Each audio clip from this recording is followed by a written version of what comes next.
Hey, good afternoon. It has been a hot minute. I'm so excited to be back and to stream again. Alright, gonna do some checks here since it's been a while since I've been live.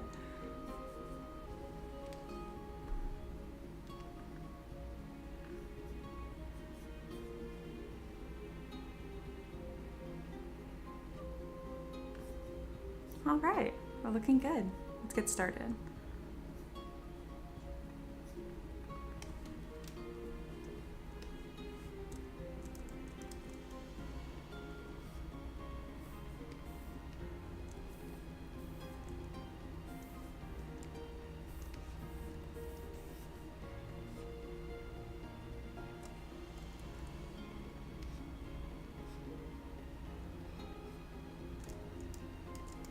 Alright, you can go ahead and pin that up right here.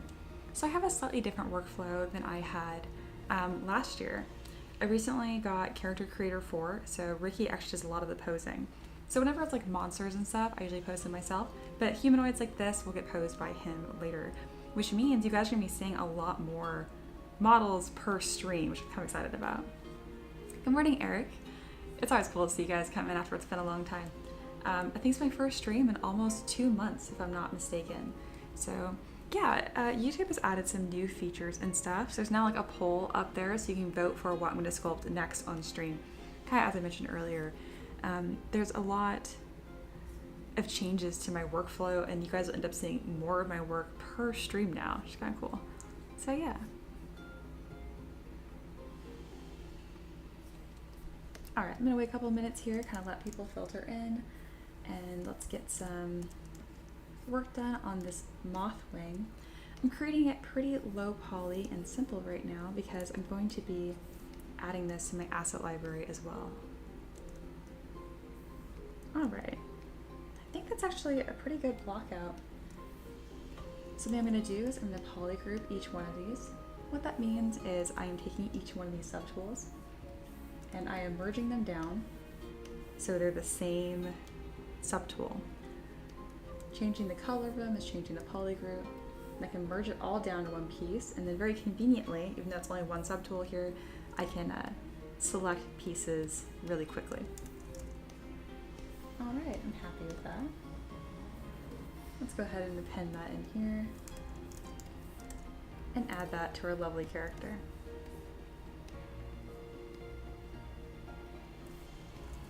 I have these really nice butterfly wings, but I haven't done moth wings before, so I'm excited about these. There we go. All right.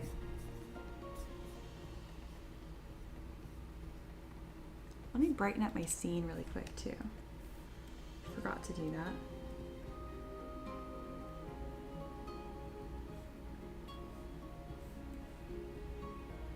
There we go.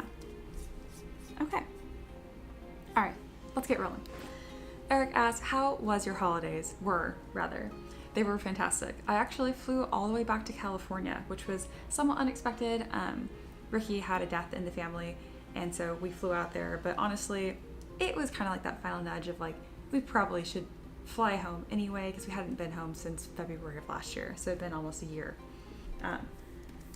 But it was really nice to be, I guess, at first home, because now home is in Tennessee. It was just good to see everyone, and it definitely, I didn't really feel too homesick here despite being gone for so long, but I don't know, it's almost like being reverse homesick when I visited California. I was like, oh, you know what, this is really nice. All right, before I forget, I'm going to export these moth wings into my asset library. I just put them in this folder for now, and then later on I put them in these big ol' Z tools I can reference later. All right, let's divide these a few times.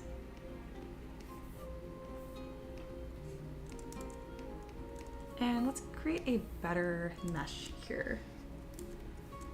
Hey, Meditating Monkeys here. Hello, hello. And then Eric says, oh dang, sorry to hear, but glad everything went well otherwise. It really did. And it wasn't like an unexpected death in the family. We knew his grandma was kind of having a hard time anyway. His grandpa passed earlier last year too, so we knew it was happening, and it was just it was that little tipping point of like, we need to go home for the holidays, you know? And it was just such a good time. It really was. I hope you guys had really good holidays as well. All right.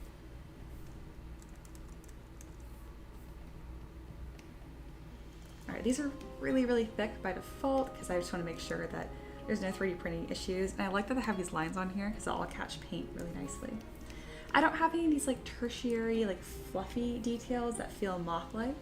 So I'm gonna go ahead and add that by using my damp standard brush and just kind of adding a little bit of this like feathering texture.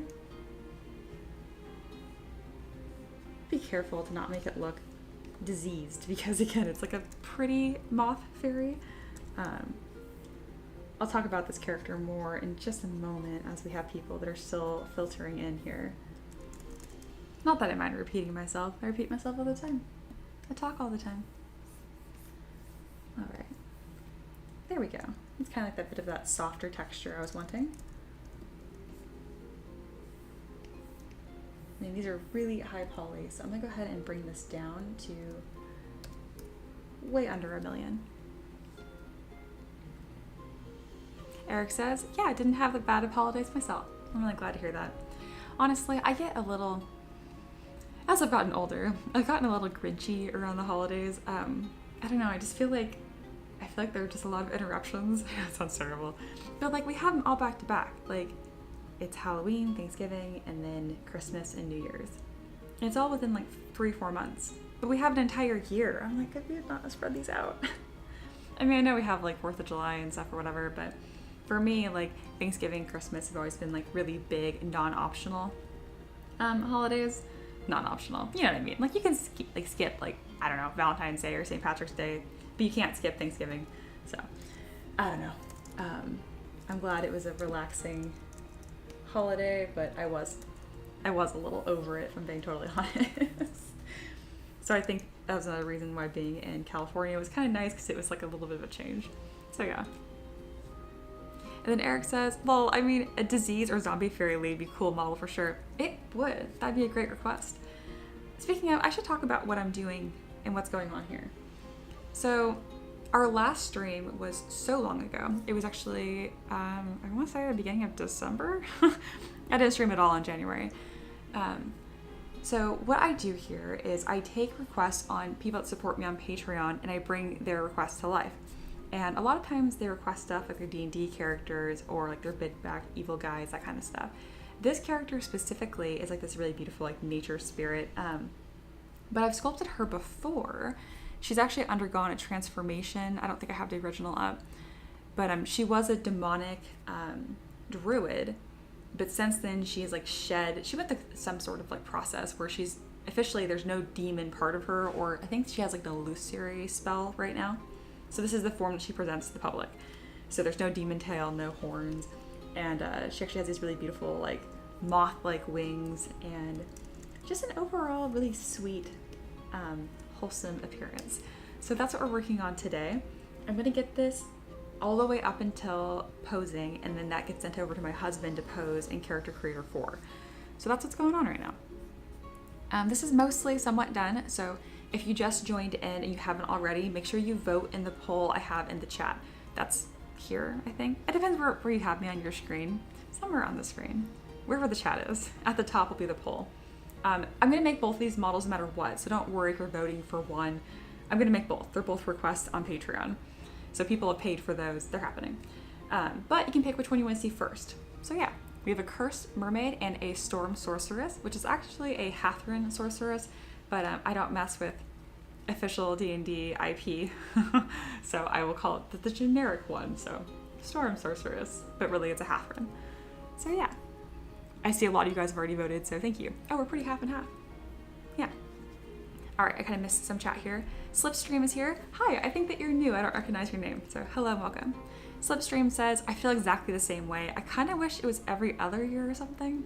And they're referring to my comment earlier about holidays. I just get a little grinchy. I just feel like, I feel bad because like they really don't take that much time, right? It's like a Thanksgiving dinner or whatever, but it's just the general like hustle and bustle, and I don't know. It feels so, I don't know how like a single day can feel like it takes up a month, but it just feels that way. And especially if you're the one that's cooking or that kind of thing. it can just be a lot. So I'm very excited. We're in February and I can get away from holidays. I mean, technically Valentine's Day is a thing I have to do, I guess. My husband and I have been together for 10 years. This is going on 11. So like, to be perfectly cheesy, Valentine's Day is all the time. He treats me fantastic, and I hope vice versa. So Valentine's Day, we rarely celebrate the day of anyway. It's just an excuse to spend more money some random day in February. I'm thinking this year, maybe we'll get a really fancy cut of meat, like a tri-tip or a ribeye.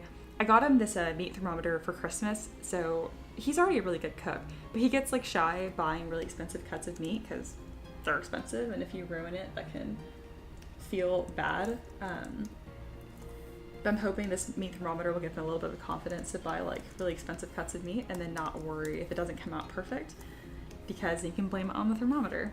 It like syncs to his phone and stuff. It's fancy. All right. I was gonna mess with more of the proportions of these wings, but I think they already look quite good. Something that those of you that are a little more detail savvy will notice is that anytime I have multiple pieces that are symmetrical, like 2 boots or 2 wings, I'm actually gonna be splitting them into separate subtools now, because in Character Creator 4, you need to have them separated, otherwise it gets very confused. So right now I'm actually getting this wing ready for post-processing, because I'm going to be switching to that new model pretty soon here, sooner than I expected. This model's like pretty much good. You'll notice I haven't detailed the cloth or anything like that, and that's just because I like to detail cloth once it's been posed. That way, I know gravity and what direction that's gonna fall and whatnot. Eric says, oh, speaking of Patreon, I've been really enjoying the mentorship, especially the pacing as I'm disabled. Sometimes I'm not great with deadlines. Oh yeah, of course. So I have 2 different Patreons. Eric is talking about, they're both M3M, they're both me. One of them, I teach people how to sculpt and how to use ZBrush and make characters just like this. The other one is if you just want straight access to the good, the 3D printable models. But if you want to make your own, I also teach how to do that as well. But yeah, I'm glad you've been enjoying it, and I'm glad that you're not feeling rushed. I have so many students that are constantly apologizing about, oh, sorry, it's been a few weeks or whatever. And I'm like, relax, just have fun with it. Because if you want there to be deadlines in a schedule, I do negotiate that with some students, but usually they're already like in school and they're using my mentorship as something supplemental. So maybe they want more strictness, I guess. But if not, I'm like, just let it be easy. So right now I'm adding some subdivision levels here so I can actually I don't do like super detailed folds until it's posed, but at this point I do want to add just a couple. And I'm doing this by using my standard brush. And you'll see that it's pretty low resolution. You really don't need to go high poly unless you were adding tertiary forms. And by tertiary forms, think of like designing sculpting as like a pyramid, like a hierarchy of forms. So you have like your base shapes. So like this is just like a big rectangle, right? And then maybe the secondary is like this little curve up here. And the tertiary is these little details, these fabric folds. So yeah, that's a concept that I talk to my students about a lot.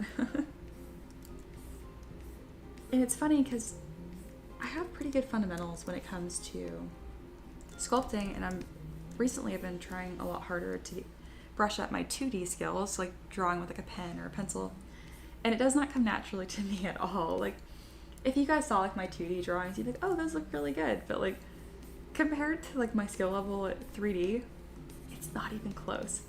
But I know the two are symbiotic and help each other, so I'm hoping to get better at drawing as well. We'll see. And then Maniac is here. Hi, welcome back. Hi Mia, great to see. I've never used Character Creator 4. Is topology a concern when it comes to posing? Yes. So, yes in the terms of poly count. No in the terms, somewhat, of like how clean the topology is. So if you are new to 3D and you're like, they're talking about topology, what is going on? Listen up, look at the screen. Let me show you something. Okay, so we have this dress here, right? If I turn on Shift F, and then you can see right now that we have these squares, right? And then right now you can see there's more and more squares as we go up. This is topology. It's just how these shapes lay on a 3D mesh to describe that form. So this actually looks pretty nice. These are really even quads, and that's kind of what you shoot for, because when you take these quads and let's say you put like a mask on them and then you go to like bend that form, do you see this curve right here? You see how smooth that bend is? That's really nice. Now, if your topology is a bunch of triangles, which does also happen, like these wings right here have awful, like, oh, look at this. You see? This isn't so nice, right? This is really ugly topology. So if I were to try to take this, a mask here, and we're gonna bend this, you'll notice that it gets really, do you see like this sharpness? Do you see like this deformation? It's starting to tear the mesh. So that's what their maniac's asking about. Oh, look, topology. You don't want to have stuff as rough as this, but wings aren't really going to be posed. I'm going to bend them slightly, but they're not going to bend nearly as much as like her skirt, for example. So the biggest issue with Character Creator 4 is just not having too many polys or having your lowest subdivision level be low. I think that the limit is 300,000 polys, I'm pretty sure, or points. Anyway, just making sure you have really good subdivision levels and control of that. And then for things that do bend a lot, like your skirt, make sure that you have nice quads, but it's not the end of the world. Just don't have awful stuff like these wings, for example. And then Taka's back. Yay, live streams are back. I know, I'm really excited. Thanks, welcome back.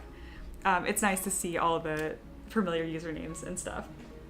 I'm pretty sure the only new person that's commented so far is Slipstream, though if you have lurked before, I just didn't catch you. That's my bad.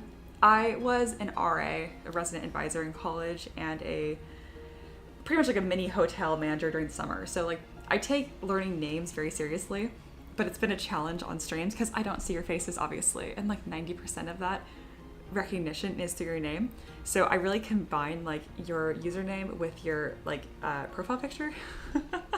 And like Eric, I'll remember him forever because I can actually see your face as your username. But anyway, it's a funny thing that you guys will see me take pretty seriously. Like I really like to try to recognize you guys as you come back. And I don't plan to be some mega streamer with hundreds of people commenting at a time, so this is sustainable for right now. All right, I'm gonna look at the poll here. We're at 50%. Okay, you guys need to help me out here. That's making the poll very not helpful. If you have not voted, please vote. I cannot have a tie. This is not helpful. I'm glad. I'm gonna sculpt both.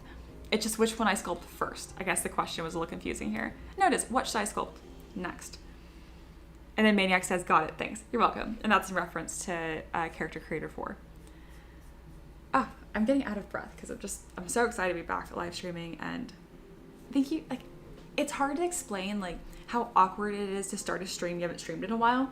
And like I'm sitting here and I'm talking and I'm like, is anyone gonna show up? And you guys always do. Like, I don't think I've never had a stream that didn't at least have 2 to 3 people talking and hanging out, and I'm really, really grateful for that because it just feels silly sometimes, you know.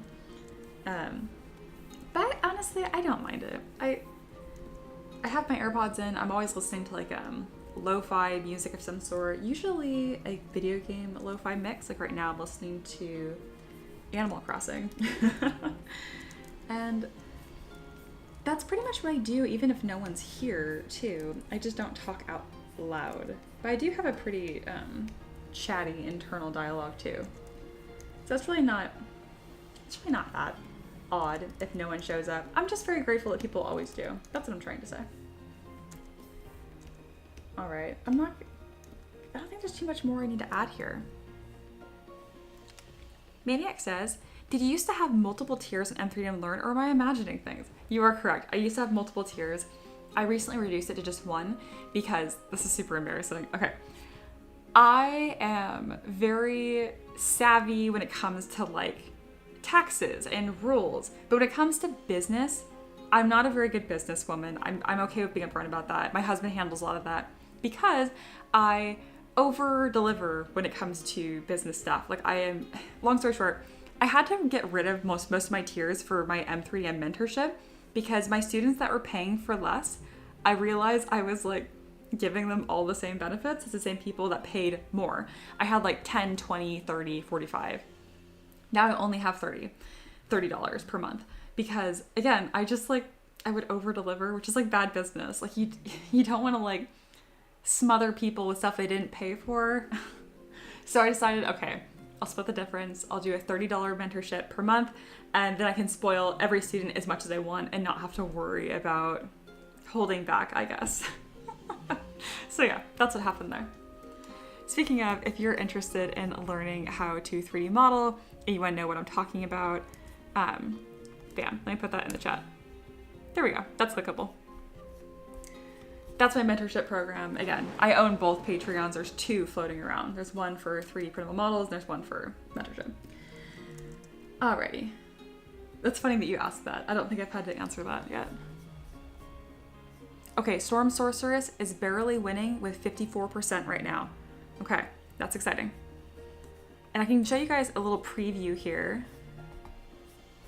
I believe that's on screen. So yeah, this is what we're creating right now. This nature spirit should have waist-length hair, moth wings with little tails, a long dress, sandals, cloak, and a staff. We have all of these aspects except for the staff, and the fine details will come after we pose. Those are some references. Here are some glances at this cursed mermaid that I will sculpt. They're just like some reference images.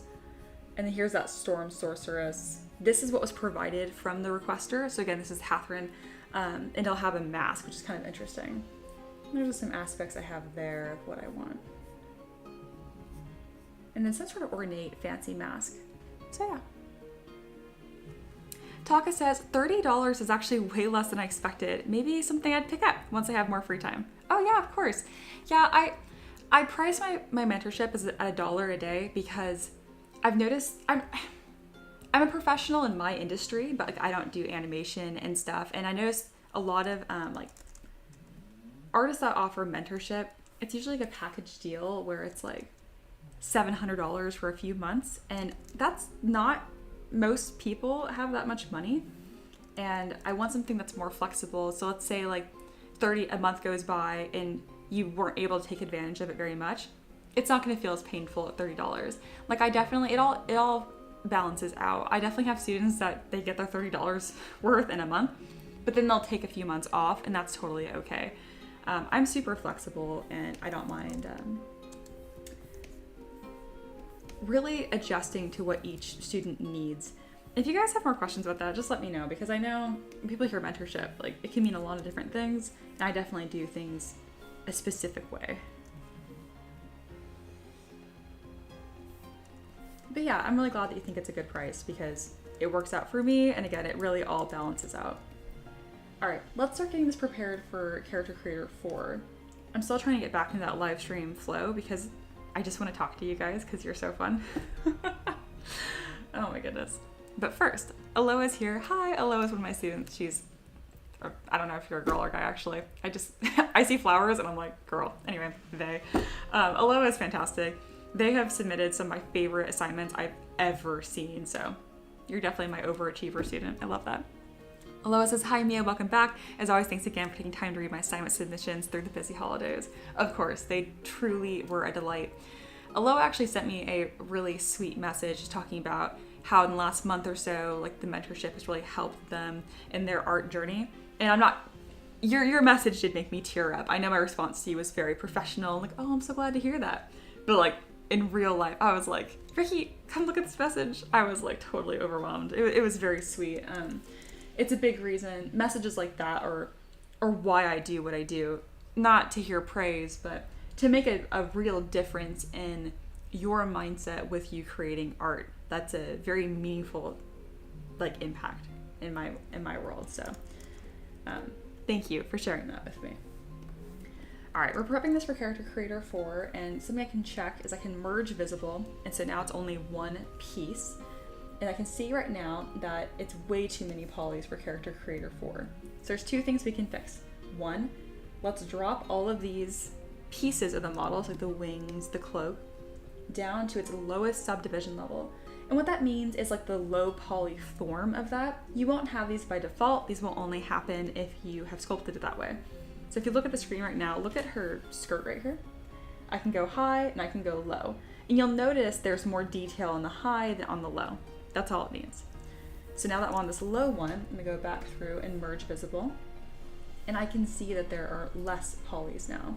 I'm currently at 173,000 points, 300,000 polys. I'm a little over that maximum. I think I'm shooting for 300 even. So let's go ahead and find one of these pieces I can reduce. Let me double check the screen to see what you guys can see to make sure I'm not talking about stuff you can't see.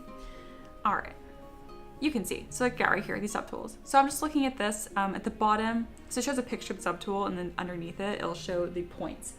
So I'm just looking at something that is higher than I think it needs to be. The body is really low, that's good. Like her eyebrows and stuff, yeah, like these don't need to be 10,000 points. That's really silly. Let's bring that down by half to 5,000. See, it looks exactly the same. Bam. That's a really good one to reduce. To anyone that jumped in the stream, the first thing they see is that super zoomed in face. That's funny to me. All right, so her hair is somewhat high. Let's see if I can bring this down to 55. Yep, and it looks the same.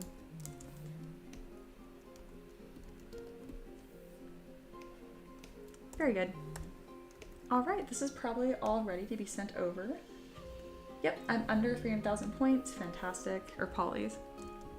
And now the last thing I want to do is make sure that I have things split if they are symmetrical pieces. So each shoe needs to be a separate piece. There we go. Each wing is a separate piece. The skirt, that's different, that's different. All right, I believe we have everything separated. That nice little cloak.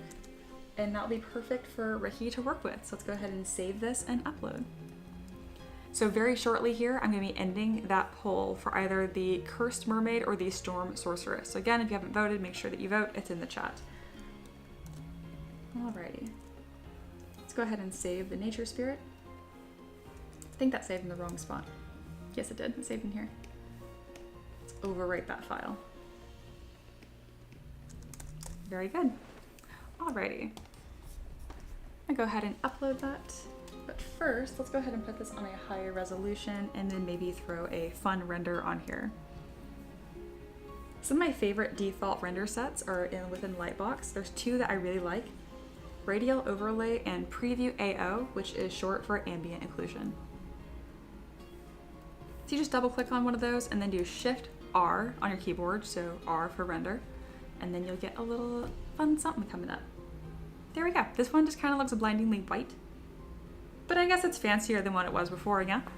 So I'll let that sit here for just a moment as I upload to my folder on Google Drive for my husband to get this so he can post it.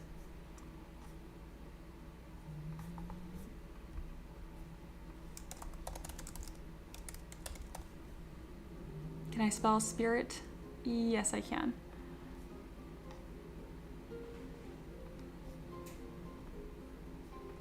You know, instead of calling this a nature spirit, I might call it a moth druid. Yeah, I don't know what I'm gonna call this. I can rename this later.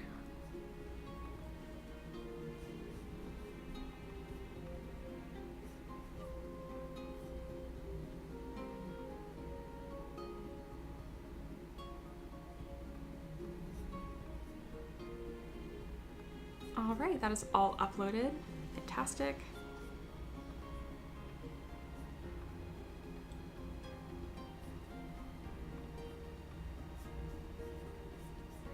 All right, a couple more votes came in. Again, thank you guys for voting.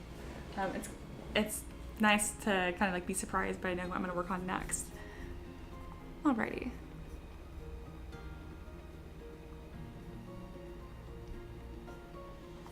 Okay, the votes are in.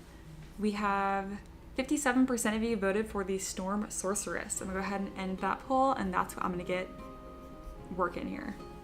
Okay. This one is gonna be a ton of work, so naturally y'all pick the harder one. This model is gonna have a really like elaborate ornate mask, and honestly, this mask will probably take me as long as the entire model. Because whenever I'm making an asset for the first time, like this ornate mask, I would rather put in 10 times the amount of effort to have an asset I can reuse and remodify. So when I say reuse, I don't mean taking the same mask and sticking it onto multiple models. I mean like creating the like base template so I can like rapidly iterate from it in the future. So yes, let's go ahead and do that. All right, so you guys are about to see a model created from scratch, or from M3DM scratch. So you're gonna see like this template that I've created, and this is how I create my models so quickly. All right, so I have this ZPR, which is a ZBrush project file, just called Begin. And within this, I have a bunch of tools. So right here, you can see I have this female base mesh. And if you're wondering, yes, I also have a male base mesh in here as well. Oh, that's really odd. There we go. So I have both of these. I drafted these in a plugin called Z Builder, but I've also done a lot of changes to these bodies. I've really exaggerated some of the muscles, and I like to have my base meshes more on the muscular side. I find it easier to tone that down rather than build those forms up. I just pick whichever one is faster. So we're gonna be making a storm sorceress, so we obviously do not need this man here. So we're gonna delete these floating eyeballs. All right. And now we have this female base mesh. Alrighty. And this is kind of like where some of the magic in my creation process happens. So I'm gonna show you guys my head starting form. Let me change the poly. There we go. All right. So every single piece you see right here, I did sculpt from scratch at some point. You'll see I have some eyebrows, eyelashes, tons of hairstyles. I also have some animal heads down here. So let me go ahead and zoom in on these. Oh. It's really laggy because I have all my Z tools in right now. So it's like tens of millions of polys across all of them. All right. So as you can tell, these are much more detailed. I have this demon head, this lion, and you'll notice a lot of times with my default heads here, the mouth will be open or polygrouped separately so I can make open mouth poses. It takes longer to do that the first time, but again, if I want to reiterate and use this in the future, it's much, much faster. So yeah, kind of a glimpse at how this all works out. In addition to all these hairstyles, I also have a ZPR with a bunch of shirts, a bunch of pants and shoes. You kind of get the gist. Gizmo's here. Oh yeah, you voted for mermaids. Yeah, mermaids didn't pick. The Storm Sorceress won. However, I will be sculpting the Cursed Mermaid right after the Storm Sorceress. Oh, you're Joe. Yeah, that makes sense. Joe Panada has supported my work all the way since I was Familiars and Beasts, I think. That's my brand new baby artist. So it's always cool to see your name, Joe. I don't know if you've joined my streams before, but I recognize your name. So hi and welcome. Oh, thank you so much. Aloha just donated. I really, really appreciate that. And then a really sweet message. So I'm going to read that. Aloha says, as a reminder, any lurker should take a look at the mentorship program. Mia is beyond helpful and provides so much wonderful personalized help. All of your efforts, Mia, are truly appreciated. Thank you. Thank you. Aloha is one of my students and Mia is me. So M3DM is short for Mia's 3D models. And then since Aloha mentioned the mentorship program, I'm going to go ahead and link it if you guys want to look at that. I also have a new thing going on my YouTube streams where if 5 people donate, it can be any amount. It doesn't have to be $10 or euros. It could be just $1. I will live stream for an additional hour. Just kind of a fun thing that's making live streaming even more sustainable. Though honestly, I just really enjoy being here, hanging out with you guys. If I'm gonna sculpt anyway, I figure I might as well stream and share it. But I also know that it does technically take more effort from me to stream, but as I stream more, I've been reducing like that energy it takes to be on more and more, mostly by just not being on, by just being real with you guys. It's just hard to not feel like you're performing when you're on live stream, but I know sculpting is entertaining enough, so I don't have to like jazz it up. But again, thank you so much for the donation, Aloha. Oh, there's a big 1 next to it. Oh, that's cute because it's keeping track of that goal. Also, it's the first time you donated, I think it says. Let's celebrate their first super on a live stream. Very cool. Well, I'm extra honored that I'm that person, so thank you. All right, let's get this Storm Sorceress going, shall we? Okay. So there's some key components to this Storm Sorceress we're crafting today. She's gonna have that elaborate mask. The pose will be in the act of casting a spell. Specifically, the requester on Patreon says, in the act of casting a spell at someone who has crossed her. So This is going to be a very severe, intense looking model, so I'm probably going to really bulk up those muscles, and I like to make their frames a bit wider, so she'll be wider shoulder and narrower hipped. And that's not just to have a like classic feminine triangle, it's actually more so to have like heroic proportions. And think of like a knight's like breastplate. If they're so wide in the shoulders, that'll make her look more intense.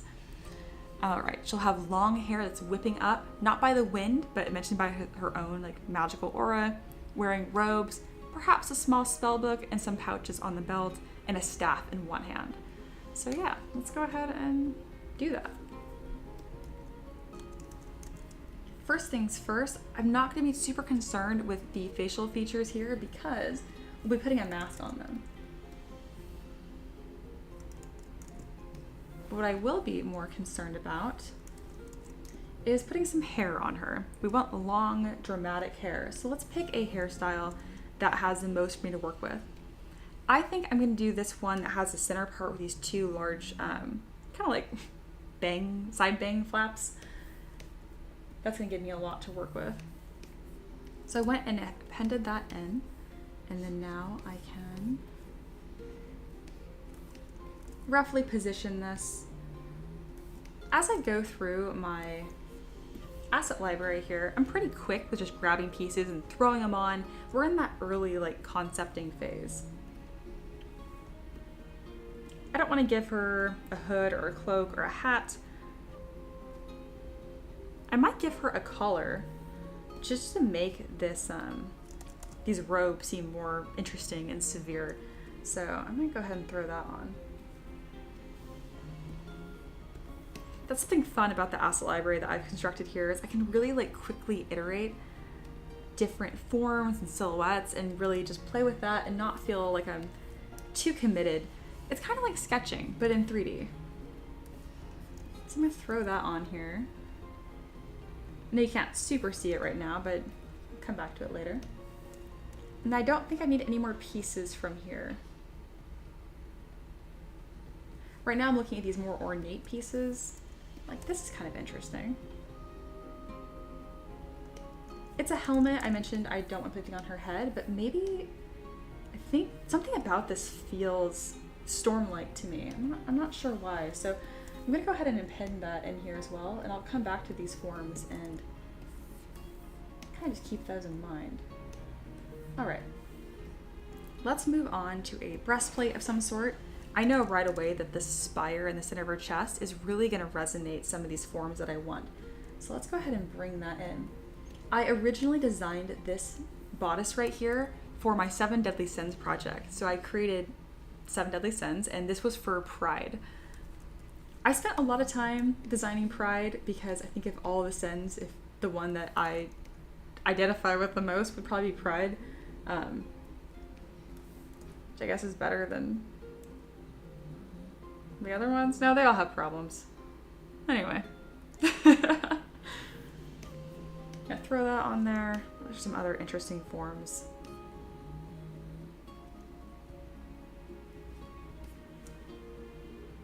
I'm gonna make some sleeves and stuff. I can deal with that later. I might need a collar piece. It's gonna connect these better.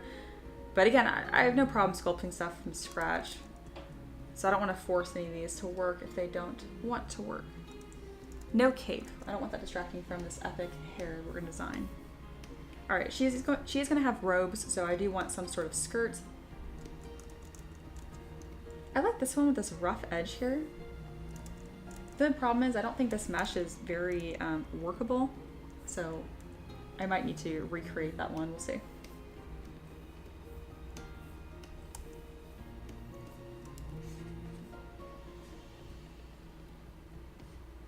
All right, just gonna throw that on here. And then what else feels storm-like? Ooh, I like that. That could be interesting, kind of like this armored look. I think even better than that though would be some sort of like sharp hip bracers. So I'm gonna go with a little bit of armor here. Just gonna throw these on. Again, I'm just building this silhouette and really just sketching in 3D is the best way I can put it. And I probably should give her shoes. You know, I'm gonna make her dress so long and swirly that I don't think her feet are gonna show. So I'm not gonna bother with that.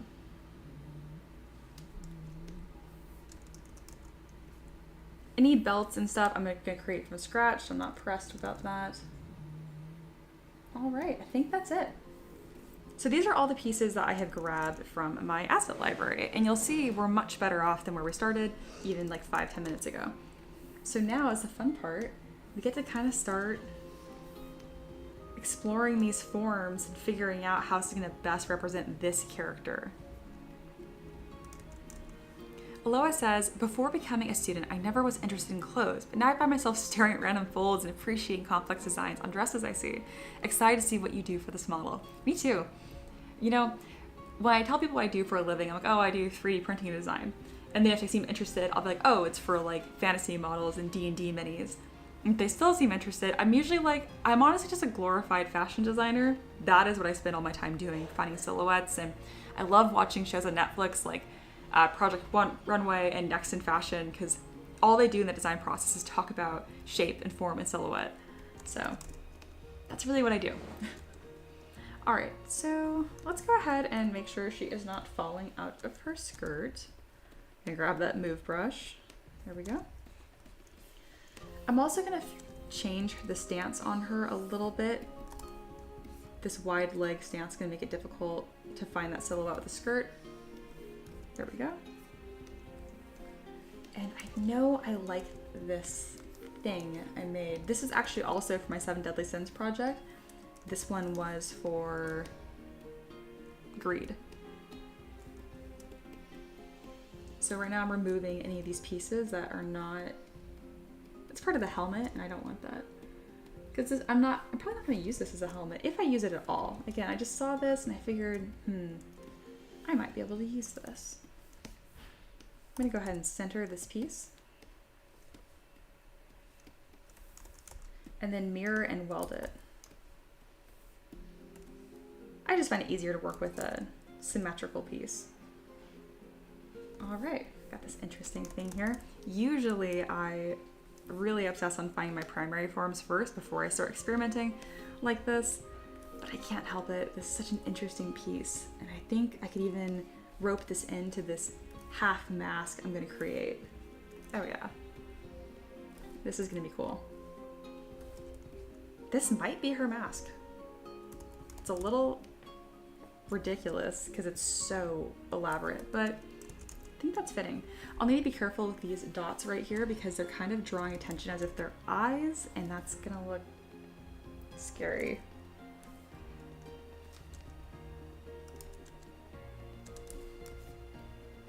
I'll adjust that more later. Okay, let's keep going. I know I want some long sleeves as well, or you know what, maybe not. Maybe I really want to make her look muscular, like really muscly. We'll see. Oysterman's here. Hi, I think that you're new, so welcome. Oysterman says, ooh, neat, thank you. This is gonna be a Storm Sorceress. It's a request from one of my Patreon supporters, so I'm excited. Eric says his assets are great looking. Thank you. I try to make sure that they're worth saving. And then Eric continues, I can't wait for the day I have an asset library of my own to just pull things from. It really does make the process more fun and more relaxed. All right, let's keep on going. Also gonna go ahead and drop some poly paint on this piece just so the skin always stays a lighter color, just easier contrast for you guys. I'm also gonna hide her hair because I think it's distracting the silhouette right now. All right, we need to figure out this top part.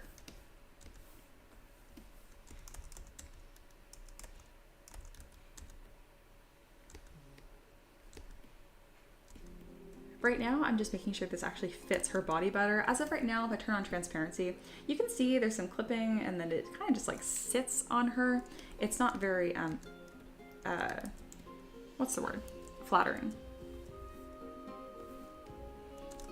Something that's nice about bodice pieces like this is you create that slender frame by showing parts of the anatomy underneath it, like where the end of her ribs are. Most people get in the habit of like, oh, I want to look skinny. Bam, that's not gonna work. You can bring it in a little bit, but what's better is actually to bring the hips out and the rib bones out. that will create a lot more of that effect. There you go. That's much more interesting than just like skinny. That being said, this little bustier is not doing anything flattering, so let's kind of really carefully follow those lines and make that more interesting.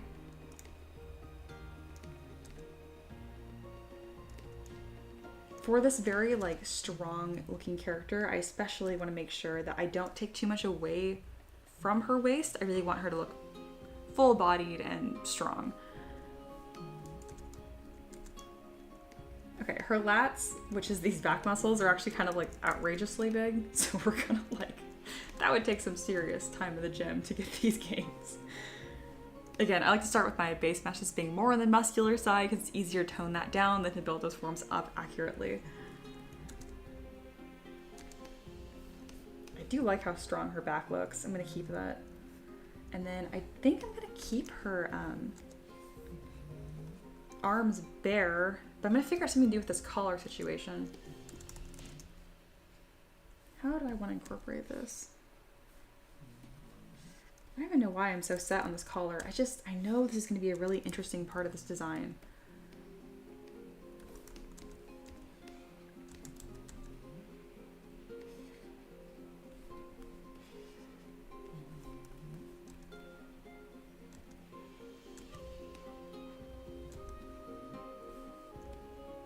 I like that. And something else I'm going to do is go to this base mesh here, and I'm going to create kind of like a little top thing. So I'm going to mask the base, extract the mesh, and then I'm going to remesh it a few times just to create some cleaner topology. That's now its own subtool that I can kind of play with.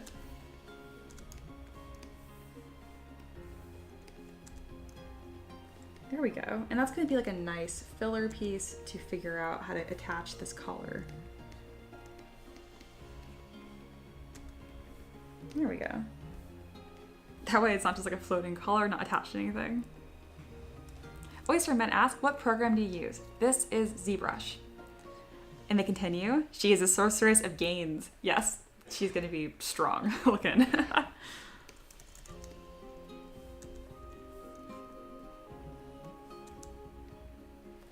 To further emphasize that, I'm gonna have a very like severe top under here.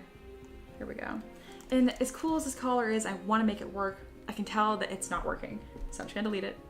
Move on. Gotta be flexible when you're crafting. And then I also want to build a more severe set jawline to really get like this strong look. I also like having really long necks. I want her to look very ethereal and queen-like, and give her a bit of a sharper nose here and more like pursed lips. A bit of a frown. I don't imagine her being terribly friendly. Let's push those cheekbones up.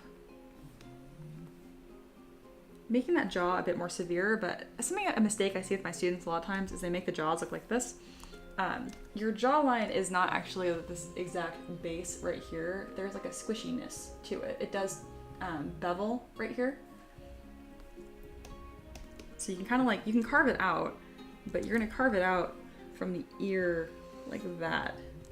And then you smooth that line in if you wanna make it look more severe. But see how like there's still all of this material right here? Like this part, that still needs to be there.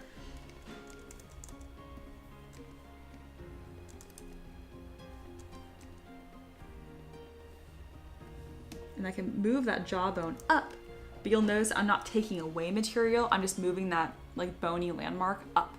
And that's to give that more of like a severe, interesting look here. I am gonna make her look a bit gaunt. You have to be very careful when removing the fat right here. This is like buckle fat.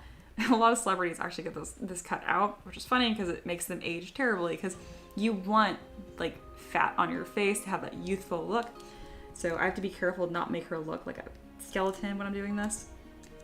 I just want more of that regal, severe cheekbone look without looking skeletonized.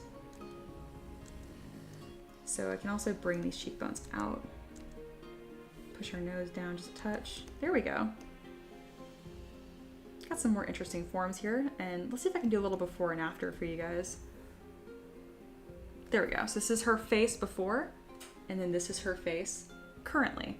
It's just tightening things up a little bit. They're small changes, but they add up. Aloha says, I find myself wanting to model based on what I'm currently playing, such as my Silent Hill fan art. So I'm scared to play the new Dragon Age, as if I want to model everyone. That's kind of how I feel. Also, just play it. It's super fun.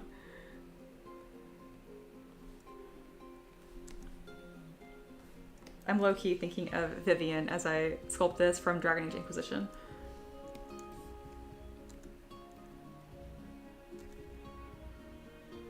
Alright, really finding some more interesting forms here, and let's go ahead and really exaggerate these deltoids here. So I'm going to take my damn sander brush and just kind of carve a line gently, and I'm only going to smooth on the bottom side, not on the top. And I run over this with my inflate brush, and now we have a really dramatic crease that will catch paint nicely. And that's kind of how I build up these forms. It's kind of my go-to technique. Kind of carve it out quickly. If I do smooth, I'm very careful on smoothing just on one side. And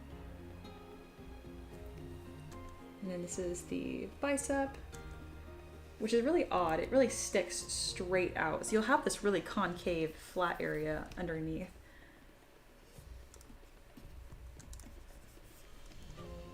Arm muscles confounded me for a long time, and honestly, they still do. But I'm getting better. Kind of like a trick is where the deltoid and the bicep meet this like line, they kind of like fall right into each other. But of course, everything is off the table when you start rotating and twisting your arm. Now it's like a totally different form. That's what was so hard for me, like learning like arm anatomy and stuff, because when you twist your arm, everything changes. All right, I just want to kind of exaggerate those forms a little bit, and I'm gonna do the same thing with her neck. So this muscle, I forget what it's called, it goes from like the back of your ear straight down to the closest collarbone underneath it. So it's like this form right here. I see a lot of people that are new, they'll go like up and down like that. That's not, it doesn't connect here, it connects like behind your ear. Like that. And I'm honestly building it up pretty exaggerated here. But it's fantasy, I can do what I want. You can break rules as long as you know what the rule is. I'm gonna bring up her collarbones a little bit. All right, she's looking pretty severe. Good. I still am not crazy about this bustier thing. It's not conveying any of these like subtle secondary forms underneath, and I don't love that. I think it's just a lack of fabric folds that I'm mad about. We'll see. Let me do myself a favor by simplifying the form and removing this hard surface spire in the center. And then I can really work with what material I want this to be. So I'm gonna go ahead and Dynamesh it.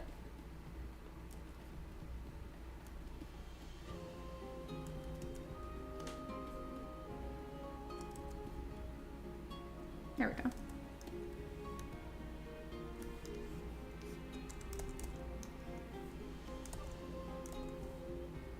All right, let's work with this.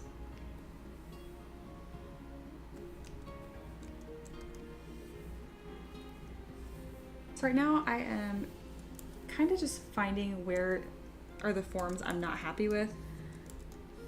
It's too smooth. It's as if it's a metal piece, but I think I want to read more like cloth. So I'm gonna take my damn sander brush and kind of like play with these forms here carefully at a somewhat low intensity.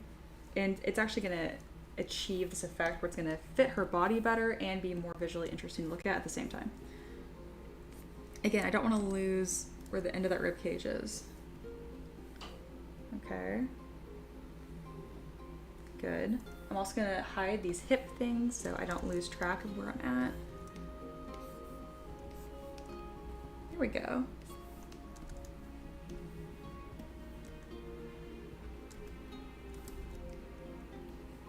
I don't like the way that sticks out. Two things here. I need to add more material so it's not so thin. And secondly, I can just push that in and then grab my move brush with Alt to pull it out so it's not so concave. There we go. There we go. Starting to find that. It's like the subtlety of forms I'm looking for.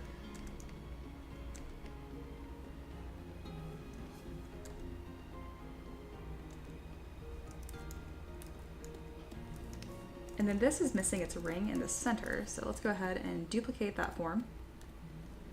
And then make it really small and bring it in the center.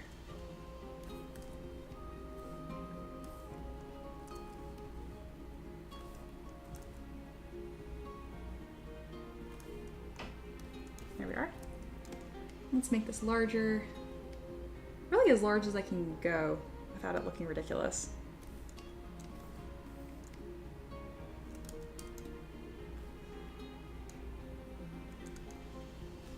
And I'll need to come through here and make these little spires a little more substantial so I don't have 3D printing concerns. But that's further down the line. Eric says, I'm at the point where I'm surprised to be able to sculpt something more complex in a box. Models are a far off notion, but I'll definitely get there someday. You will, and sometimes sooner than you think. It's all those baby steps in progress. I say this to my students all the time. They probably get tired of me saying it, but the best thing you can do is just open ZBrush every day. Not even sculpt. Just get in the habit of sitting down and opening ZBrush every day. It's huge.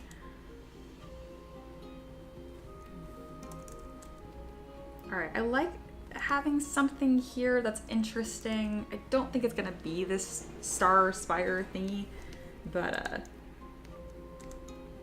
I like it. The concept of something being there.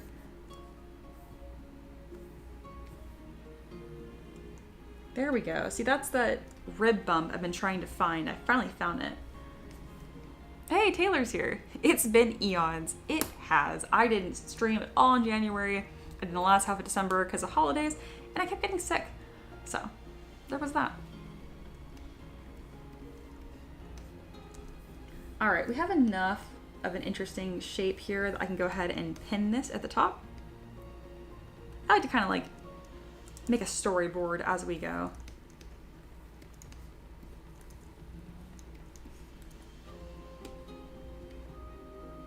And let's go ahead and find this. I really like this dramatic hip thing we've got going on, so I want to keep that. And then these I'm going to make really long. She probably shouldn't have so much metal on her if she is conductive, like a sorcerer, but storm, lightning. I mean, I imagine she's fine. It's fine.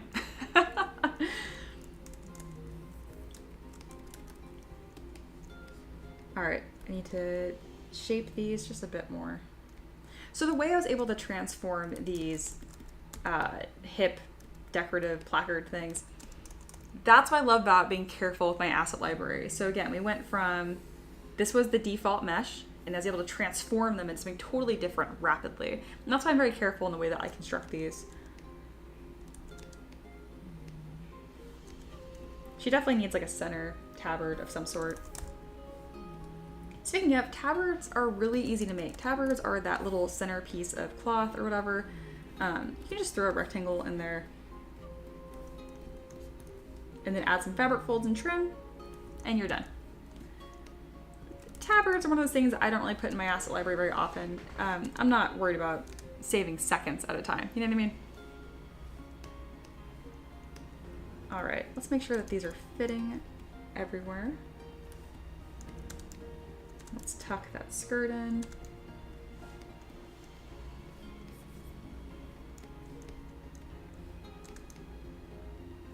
Also, this really is like my debut back live streaming for the year. Expect a lot. I'm back. I used to stream 5 days a week, and I'm looking to do at least that.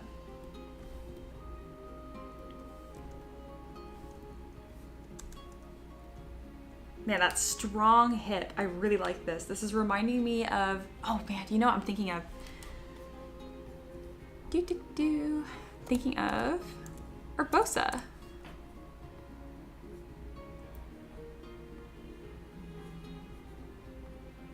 gonna show you guys a character. So yeah, Storm Sorceress, this is exactly what I'm thinking of. This is from Legend of Zelda, Breath of the Wild, Tears of the Kingdom, Hyrule Warrior. She's in all of those. I've played all of those games. Urbosa is awesome. And she has that really strong, wide hip. And she also specializes in lightning. So I didn't realize I'm totally being influenced by this character right now. Yeah. She's awesome. Aloha says, hey Mia, is it possible to get your ZBrush layout as a base to work from and customize? Yes, it is. And you should have access to that already through the courses. However, I have changed this recently again.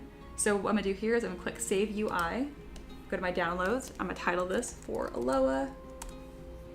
Bam, that's been saved. And I'm gonna shoot that over to you in the Discord right now. And then if anyone else wants my custom UI that is a student, feel free to let me know in the chat and I can DM this to you right now. Bam, I sent that to you on Discord, Aloha. Rainstrive, hi. Good to have you back, Mia. I'm a lurker. I was gonna say, I don't recognize your name, but you caught me right away that you're a lurker. That's so cool. One, thanks for coming back. And two, thanks for putting your first message in. I will now remember you. Rainstrive. I'm trying to debate if I can call you Rain or Strive, but I kind of like the combo. You sound like a superhero. Rain Strive. Okay.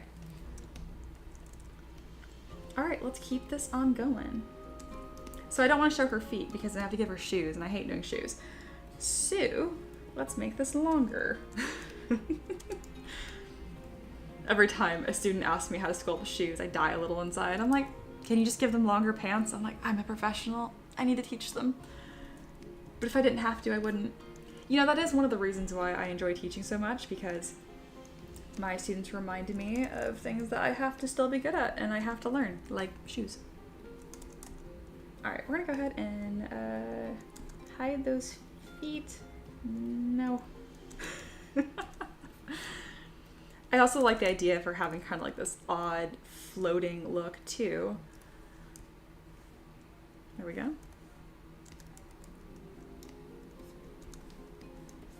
And then I really think long nails will suit this character. Instead of just adjusting the fingernail, the nail itself, because it's separate mesh, I'm pulling the entire finger, and I only do that because these are 3D printable minis, and I really want as much thickness there as possible to help me out. All right, what do you guys think of the Storm Sorceress so far? I think this is coming out beautifully.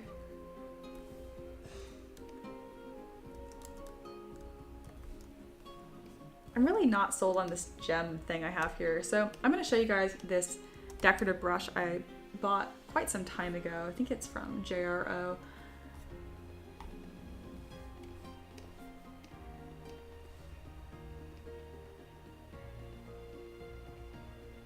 There it is. And let's find a different jewel to put here because I'm just not happy with what I have there currently. Also, this has some funny spots on it. There we go. Excellent. So, if you want to make ornaments, I know Lois asked about this, you can either just be lazy and just buy a brush pack like this, boom, something like that. Or, if I was going to make this myself, what you do is you take primitive shapes, such as this cylinder, and you slowly start building up these forms yourself. And usually it's easiest to do it with primitive shapes. You could just sculpt it from a sphere, if I find this easier. So again, bam, I have this cylinder here. I can go ahead and duplicate that. And then now I can start pulling off these like swirls and forms off of it. And doing this really quick as like a little demo.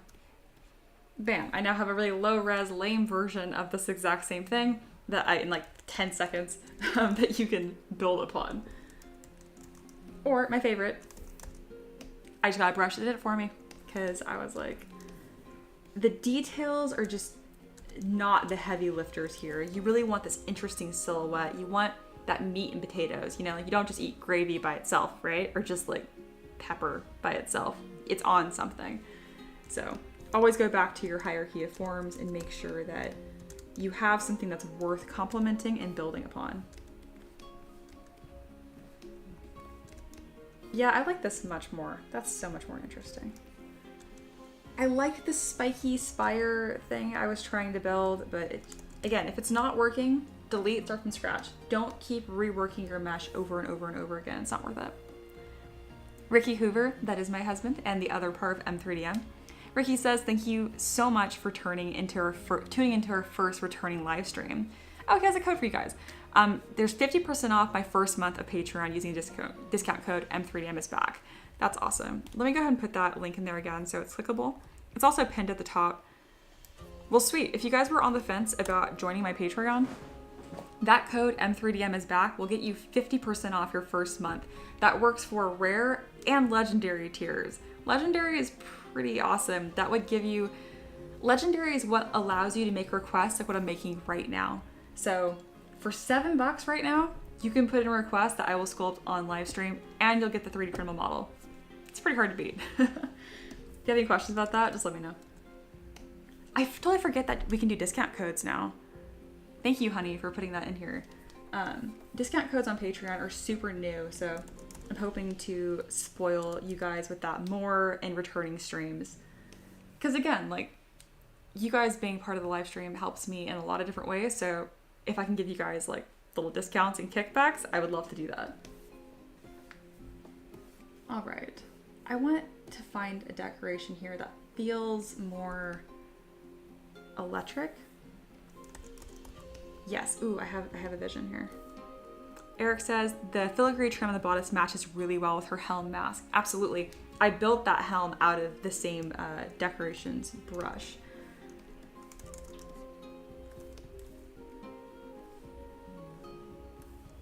I don't know if this is reading terribly like electric, but it's definitely reading sorceress and it's definitely reading ornate, which is part of the Hathrin background. They have these really ornate, beautiful headdresses and stuff. I tried to find some references of these masks that they wear, but I couldn't find any. I just found a bunch of descriptions of like Mask of Illusion, Mask of Storm, that kind of stuff. And I'm like, what do they look like? And I'm like, okay, I guess I'm an artist. I guess I can design that myself. All right, we're gonna add an interesting taper to this. So see how this is perfectly vertical, straight up and down? Again, the rectangle is cool and whatnot, but it'd be nicer if it had a taper. It just making your shapes more interesting. Bam. That's gonna draw more attention to, again, this wide base silhouette I'm trying to build at the top with these really broad shoulders that I gave her. Everything I'm doing, I'm trying to complement forms that are pre-existing. So usually I will give her like shoulder pads or armor if I want to make that silhouette. But in this case, I just gave her huge guns. So that works too. Ferret's here. Hi, Ferret. Welcome back. Hey, nice work. Thank you. Thank you.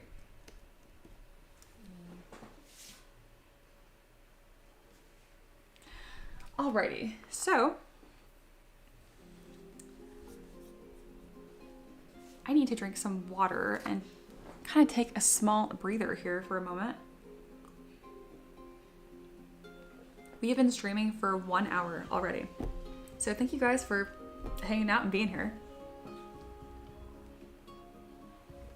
Aloha says, feels like the whole gang is here. Yeah, it really is. You guys just came right back. It means the world to me. It's so fun to have you guys here. All right. Thank you guys so much for joining. My lurkers have commented for the first time. I appreciate that. I see you. People that are lurking and came back and didn't say anything, I can definitely see that you're here. There's more than 10 people here. That's awesome. If you are new here though, and you're not sure what's going on, let me tell you what's going on. So I'm sculpting these characters to be 3D printable. Specifically, they're D&D miniatures, or Pathfinder, or Gloomhaven, or whatever you play. They can fit into anything, because I sculpt at 28mm scale.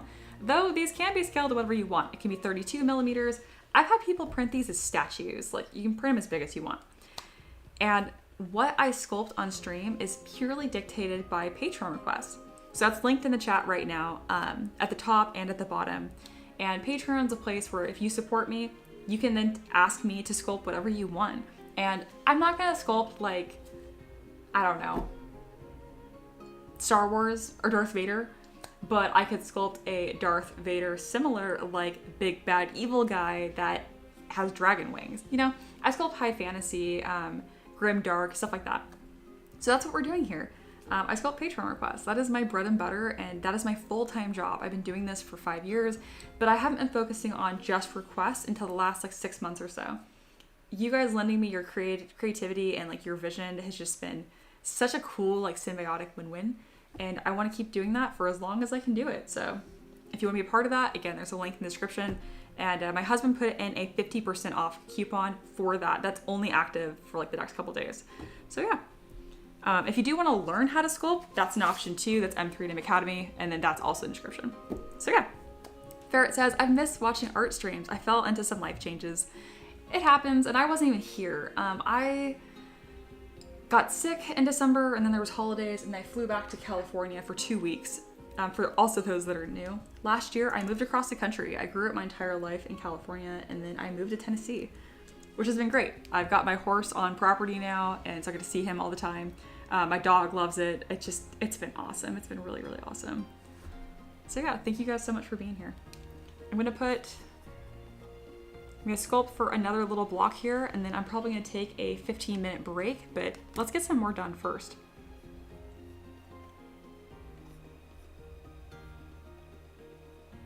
I'm currently trying to remember how I set my own timer. It's been so long that I'm like, how do I use my own things?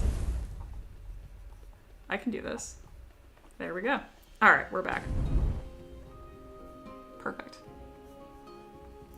And then Taka asks, that's actually something I wanted to ask for the request. How does copyright work? Can you just sculpt copyright characters, or would they be inspired by? They would be inspired by, honestly, people ask for things that people's requests are their soul, their D&D character. Let me go ahead and read you guys a request so you know exactly like what we're talking about here.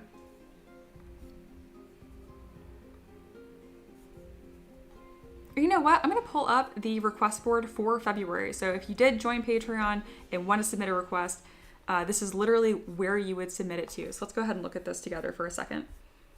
Because you guys can see why copyright isn't an issue, because people are really lending their creativity and like their like soul. Honestly, it's so cool. Here we go. Robert has supported me for a long time. Here's one from him. Robert says, I have a character concept I'll be putting into a Spelljammer game in the near future. He is a young Locamp as a fish person and an artificer with power armor. His armor has the shape of a large robotic humanoid shark with a head ability to flip back and show the fishman's head. The armor is large, burly, and has sharp mechanical claws and a fin on its back. So there you go. I don't have to worry about copyright. This is a unique, original idea. It does fit into his Spelljammer world, but artificers aren't copyrighted. That's an idea, you know? That's like a rogue or a mage. It's just a class. Copyright becomes an issue when you're capturing likeness, like a celebrity's face, or like I own my face, or like Mickey Mouse, Darth Vader are good examples because they're iconic, right? But just making a soldier in a sci-fi universe, or an evil overlord in that case, that's not copyrightable. That's just a concept. So yeah, and I have more vague ones like Dire Squirrel here. I'd love to see a lizard folk monk in robes. Both of these requests are awesome, and I adore them. Like, don't feel like you have to request a certain way. Be as specific or as vague as you want. I love, both are super fun. Here's Beth. Beth's been a lot of fun. Beth says, what are the chances of getting a half-dragon minotaur? I have a picture for reference. So you can provide pictures, or you don't have to. I can work from concept. So that's a bit more of a overview on how the request board works and what this looks like and why copyright's rarely an issue. And Taka says, yeah, I was more asking about your Darth Vader example. Yeah, people just don't. They just don't ask for stuff like that. And if they did, I'd be like, that's not, well, one, that's sci-fi, so it's not really fantasy or grimdark. It's not really what I do. And yeah, people want their own original ideas brought to life, so it hasn't been an issue. Aloha said, how did the horse do during winter? I remember you guys were focusing on getting hay last stream for them. Yes, I did a huge hay load. We did, let's see, we bought almost 200 bales, so we are set all the way through June, which is about when the first cutting is. So we're loaded up. He has gained a bunch of weight. He's looking great, and I'm really glad. He's actually gained more weight in winter than he did in fall, which is odd, but I'm grateful, you know. He's currently not on grain at all. If you guys are familiar with horses, they mostly eat hay, but you can supplement with grain.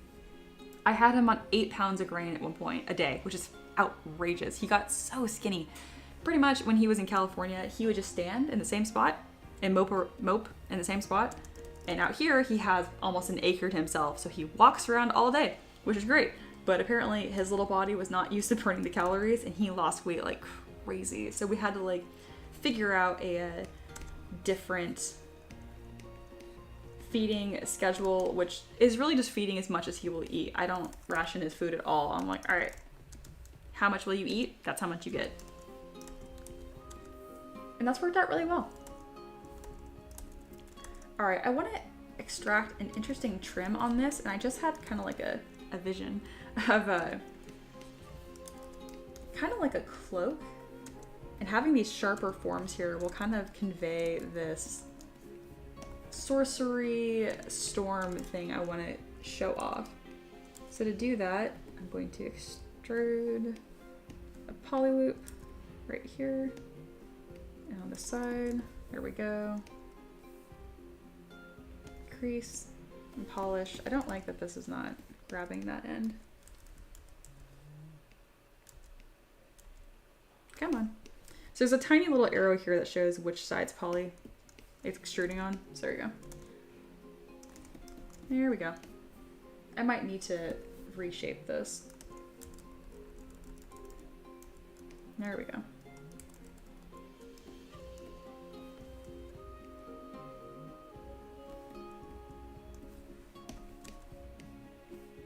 Oh, I have back face mask turned on. There we go. So there's so many different ways you can build up these brushes, and sometimes you kind of run into problems where you're like, why isn't this brush acting the way I expect it to? And that's because you changed it without remembering. There we go. That's the shape I wanted. All right, now that I have this shape here, I wanted to see if I could duplicate it and get some more interesting shapes at the back. First thing I'm gonna do is mirror and weld it across the back.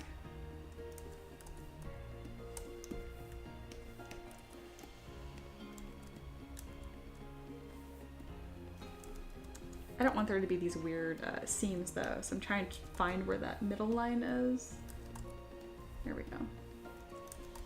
Almost there. There we go. Really? Oh, it's being so silly. Why did it delete that entire center topology? Wow, it's really fighting me. Okay. Taylor said, so what is this character? A blind priestess with clairvoyant powers? No, storm sorceress. That was actually voted on earlier, so she is... sorceresses are innately magical as opposed to like warlocks who get their magic from a patron or a god, or wizards who study. So innately magical. But she's a Hathrin specifically, so they do wear these really like ornate, fantastic masks, and that's where that's coming from.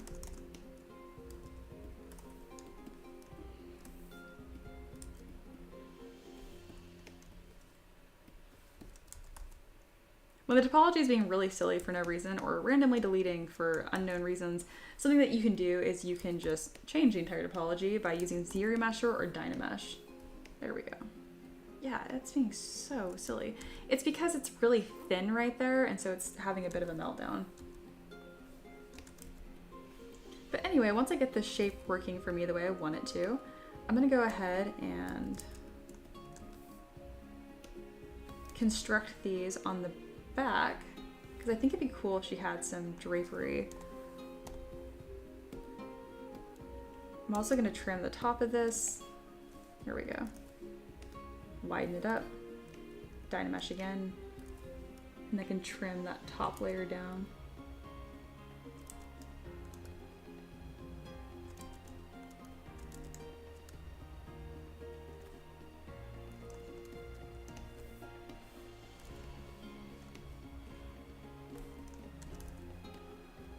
That fought me so much for no reason. But I also didn't construct it very intentionally, so that will happen. Alright, now that I have this piece, this is what I was trying to show you guys. I just thought it'd be interesting if she had like... I'm envisioning some sort of silhouette here. That's kind of like this. That requires some sort of like wrappings on her arms. I just think that'd be really cool. kind of like wings, I guess. I don't know, I'm just kind of playing with shapes here.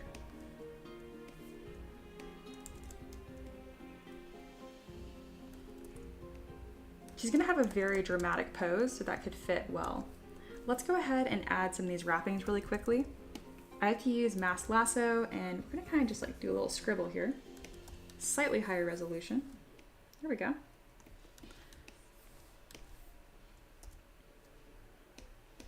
All right, we're gonna extract, and then we're gonna zero mesh these to be a bit smoother. Just makes them easier to work with as well.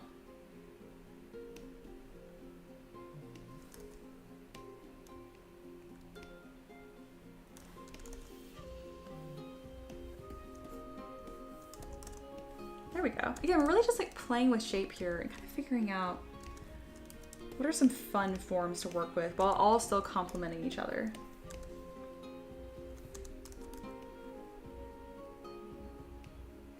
I tend to like lots and lots of layers, so that's kind of what you're seeing here.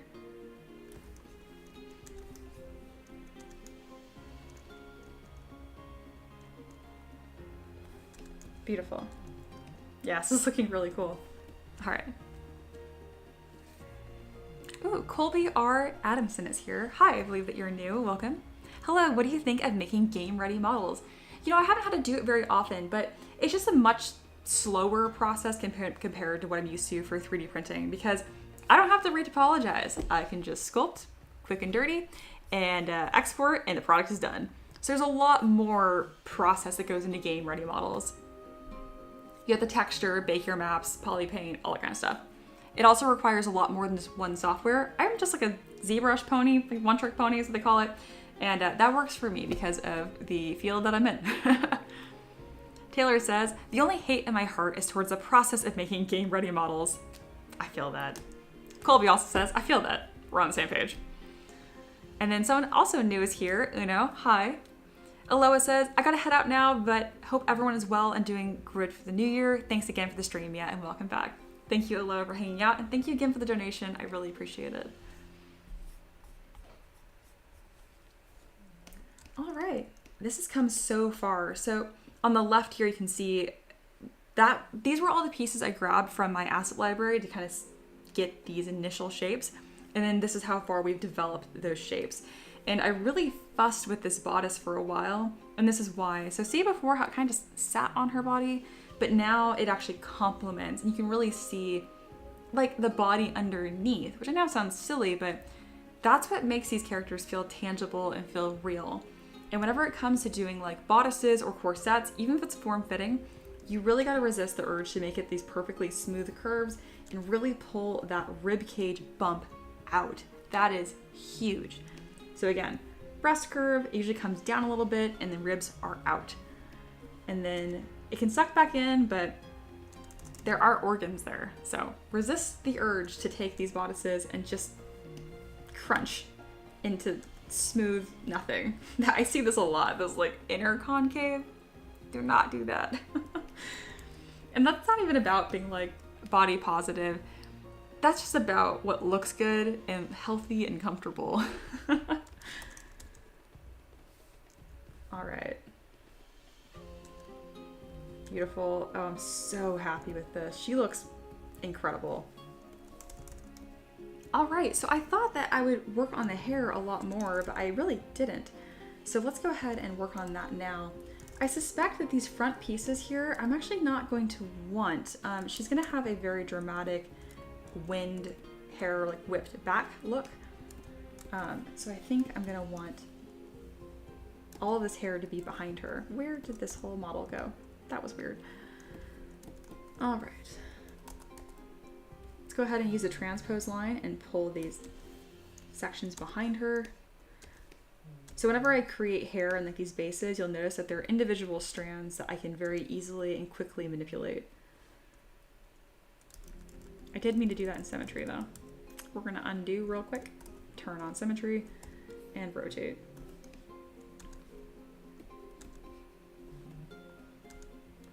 She's got a little bit of a funny bald patch here because that hair is missing. There we go. All right, symmetry is still turned on, and we're gonna kind of adjust the shape here. I'm really not going to commit to too dramatic of a windblown look right now because she's not posed. So that will come later. But it's going to be big and it's going to be epic.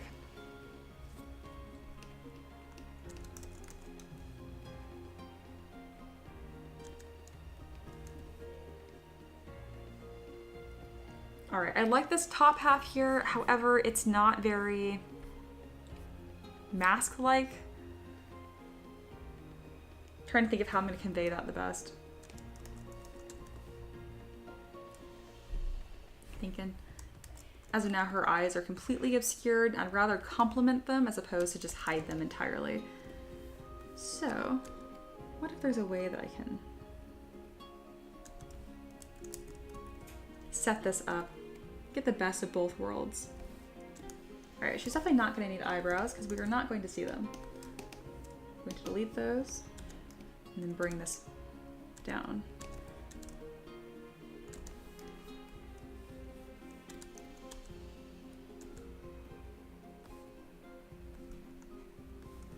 Something that's going to help this mask fit is a small taper and curve. Let's do a gentle bend arc towards her face. There we go. Just something small.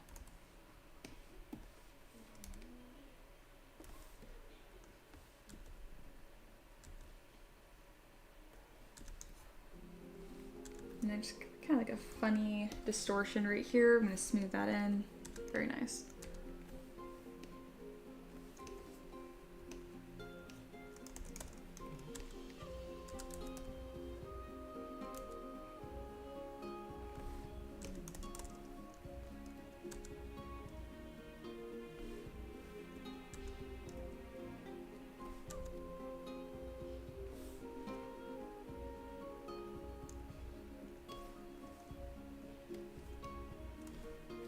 Taylor says, you could have ribbons, like the ones on her arms, hanging down the mask, draping over her mouth.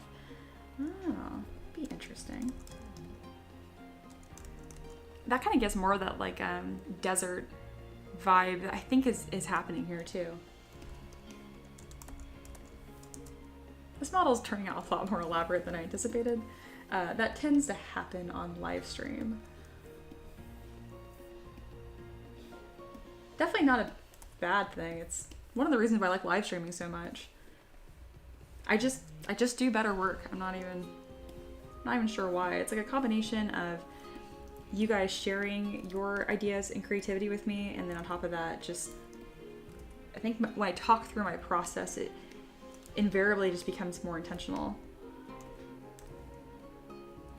So Taylor, you mentioned more like across her face, but now I'm kind of realizing that even on the sides of the face would look quite cool.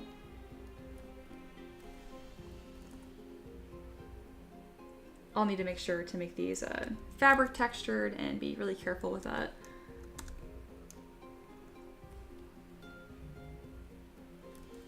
Because I don't want it looking just like hair. Alright, let's kind of toy with that.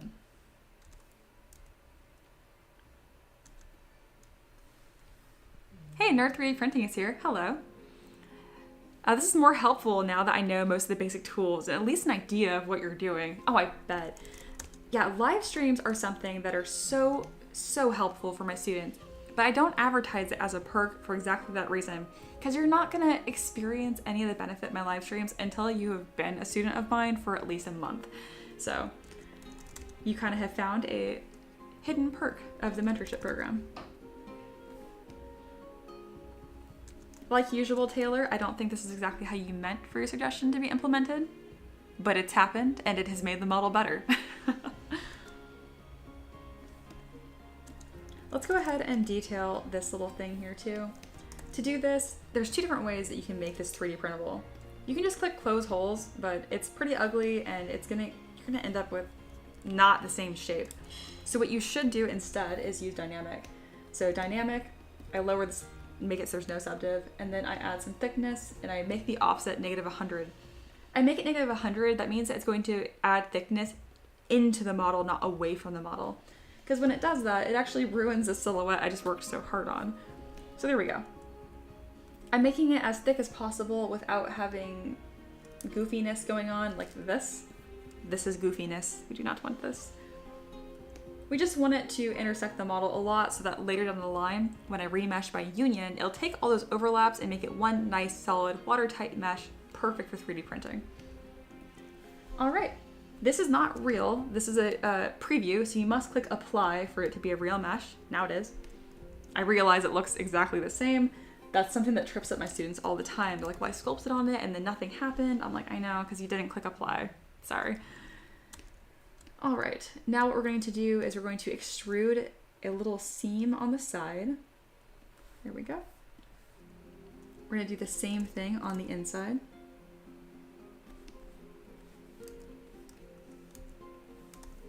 There we go, just a nice little detail there, and now I can subdivide, and it's much, much smoother and has some visual interest.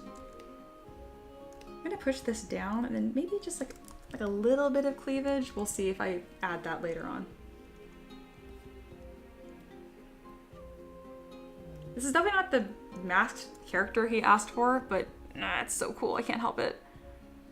Taka says, now that you said desert, she really reminds me of Talia from League of Legends, if anybody knows her. You know, League of Legends is one of the very few games I didn't get into. I play a lot of video games. But let's go ahead and bring her up so we can see what we're talking about. There she is.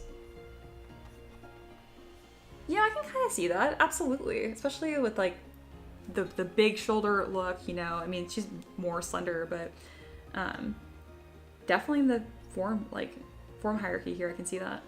Very cool. Taylor says, I like ideas that are generative, where they spawn other ideas. The original idea is not what matters. That's very true. Taylor has been around a while and has a very, very natural, well, they're an artist as well. So like all their suggestions really spawn these new ideas, and they're super used to it, which I just love. I like that whenever you comment an idea, I don't have to worry about following it exactly. I can just play with it. All right, well, this is pretty awesome. I don't like that the trim here does not match the rest of it, but that's some of the downfalls of taking a model or a piece from my asset library. That's why my recent assets are much more vague and undetailed, but I can always just remove it if I want to. Well, this is looking pretty epic. I am really, really happy with this. I hope the requester likes it. Again, it's a Hathrin, so it's supposed to look like this. Not exactly, but that was a reference. So we have a sorceress.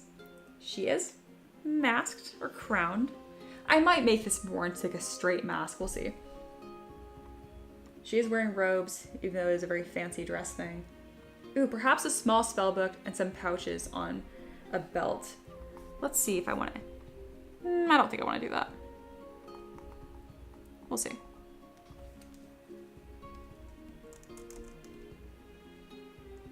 Oh, I have not had my screen up. I can just see the chat. I'm not watching my own stream, which means that if you have subscribed, thank you so much. I didn't catch it, but it should pop up on the screen and put your username on screen and whatnot with a fancy effect.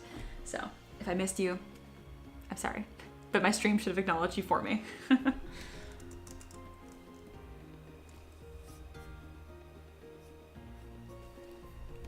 All right, man, I'm really happy with this. Yeah, what do you guys think so far? We got something really, really cool looking.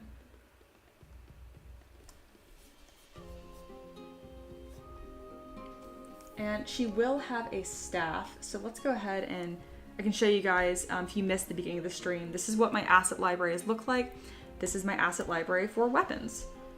And in this case, I think one of these staffs will be perfect. Ooh, I'm really torn. I kind of like the desert staff for her with the Ankh on top. Even the spear might work well. I really want the sorceress vibe to be very clear and apparent, so I think the one that will suit her best will be this one.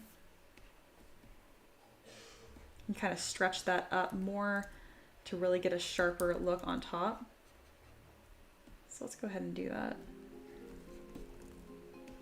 Right now I'm like really widening up the base to make sure that there's not gonna be any 3D printing issues. So just boop, add a bunch of material. And then for this top piece, I want to stretch it up even more. There we go. Excellent.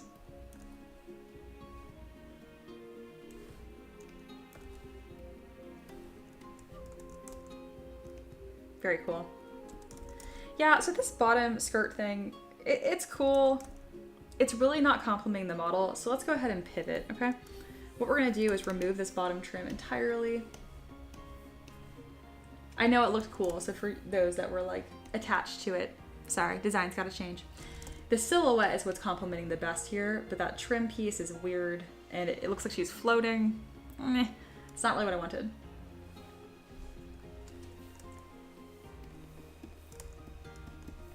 Let's go ahead and delete what's hidden. There we go. There we go. Right now I'm just cleaning up the topology to do something nice and clean. That'll be easier for me to work with. I'm gonna take the top off of that as well. So there's no thickness on this, which is very intentional. I will add that later. All right, so now we have this straight piece that I can detail however I want, and much more intentionally. There we go. I really think it needed to have this tapered bottom. Otherwise it looked like she was just floating. There we go. That's much cleaner and clearer form. Hey, Voxel's here. Hi, welcome back. What up? This looks almost done. Yeah, it's getting pretty quick. Taylor says, that magic staff design tickles my brain. Yeah, it's a really good one.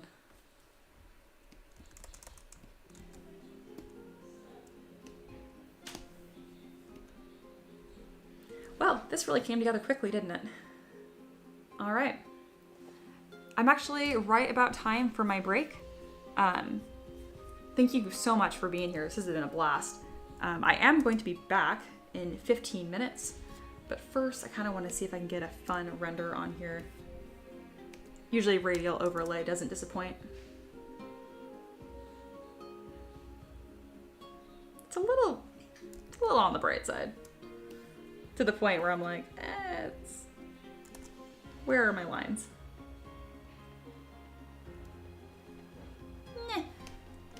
We're not doing great on the auto renders right now. Let's see if I can trick it. If you go into your basic materials, you can actually customize the lighting much more. I don't sculpt like this by default frequently just because it's a little harder for you guys to see it on stream sometimes. Because the gray on gray, you know, it's not great when it comes to contrast.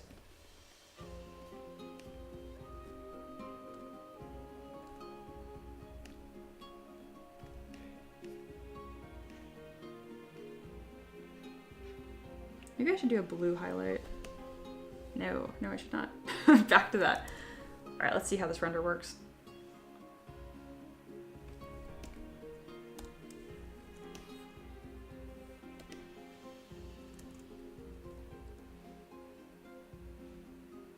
It should respect the material type, but it's getting a little excited with the light. That's okay. This one's the most clear, so that's what we got. Really happy with it. Oh, that's so cool. Oh, it's so cool. I'm really happy with this design. All right, well, on the left here is what we started with from my asset library. On the right is finally our kind of somewhat finalized concept. I'm gonna start preparing this for Character Creator 4, which is where it'll then get posed by my husband later. All right, so again, thank you guys for joining. If you are new here, this is a design that I brought to life from Patreon. So I had someone request this, they pay me money every month, they get 3D printable models, and they get to ask for their own custom 3D printable models. So whatever they request, it actually goes out to my entire community. So I have I have over 400 people that support me, and by sharing their ideas, they go back to that entire community, and I get to do this for a living and keep my lights on, so that's pretty cool. If you're interested in that, I have that pinned description and whatnot. But that's pretty much a wrap on that. I'm going to take a break here, and then I'll be back in 15 minutes. I need to de-tube my hair. I have curly hair, so it needs many tools and practices to get it looking the way it's gonna look. All right, thank you guys so much for hanging out. I will be back with you shortly. If you have any questions in the meantime, fill up the chat with questions and I'll get back to them when I get back. So yeah.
Hello, I am back. The hair has been fluffed. All right. Well, I realize now that I forgot to put a staff for the previous one we're working on, the druid.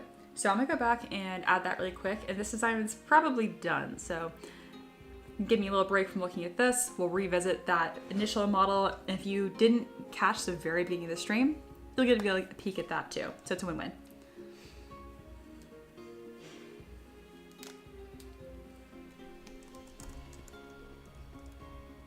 Go ahead and save this.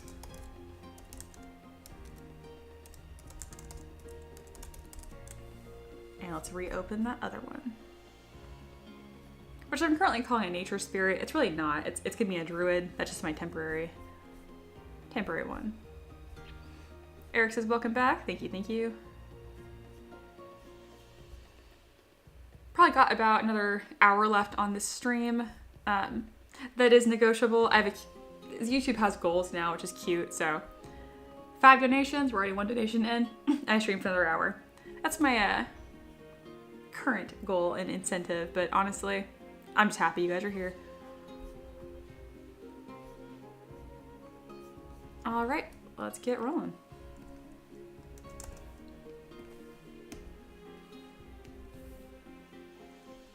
So yeah, this is the nature spirit. Again, really a druid. And I forgot to give her a staff. So we're gonna load in one of the staffs from my asset library. I specifically wanted this wooden one. Oh, you know what? We're gonna do this egg gem with these petals on it, because once this is posed, I'm going to deck this model out with flowers everywhere. But that's gonna be after the pose. There we go. I'm gonna stretch that up. And then making sure this isn't too high poly, so that way character creator plays nicely with it. Otherwise, we will make character creator mad, and we don't want that.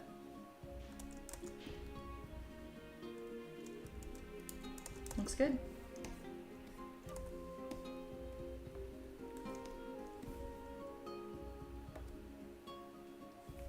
But yeah, this is the first character we worked on. Again, this is another Patreon request. Really sweet. And what's fun with this one is I've actually made this character before. This person has supported me on Patreon for months and months and months. So what she does is she requests new versions of her character as her D&D character transforms over their campaign. So pretty darn cool. The moth wings are brand new. I actually created those just for this character, and that will go into my asset library.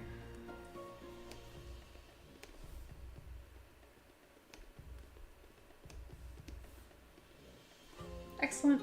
Went ahead and save that on there. Gonna re-upload this file for my husband to grab earlier. All right. Dragon Love Water is here. Hello and welcome. I believe that you're new. And I call you just Dragon because I like that. Eric says, nice. So did you make each branch of the staff individually? Yeah, so this specific model, it's funny you asked. I actually have a video on how I made this specifically for my mentorship students, which means you can actually watch that, Eric. It's under my Sculpt with Me's. So you know what? I'm gonna kind of show it to you guys right now.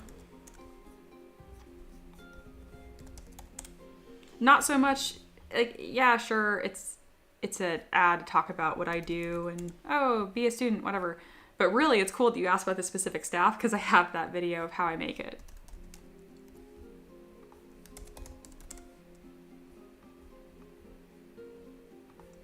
And then while I wait for this to upload, it's a win-win.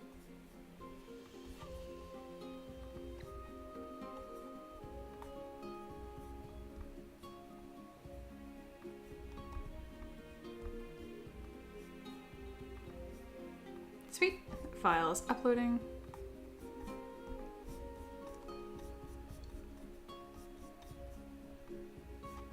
I'm making a face because Squarespace is having a meltdown right now. This is actually why I'm building a new website, because Squarespace works most of the time. Most of the time.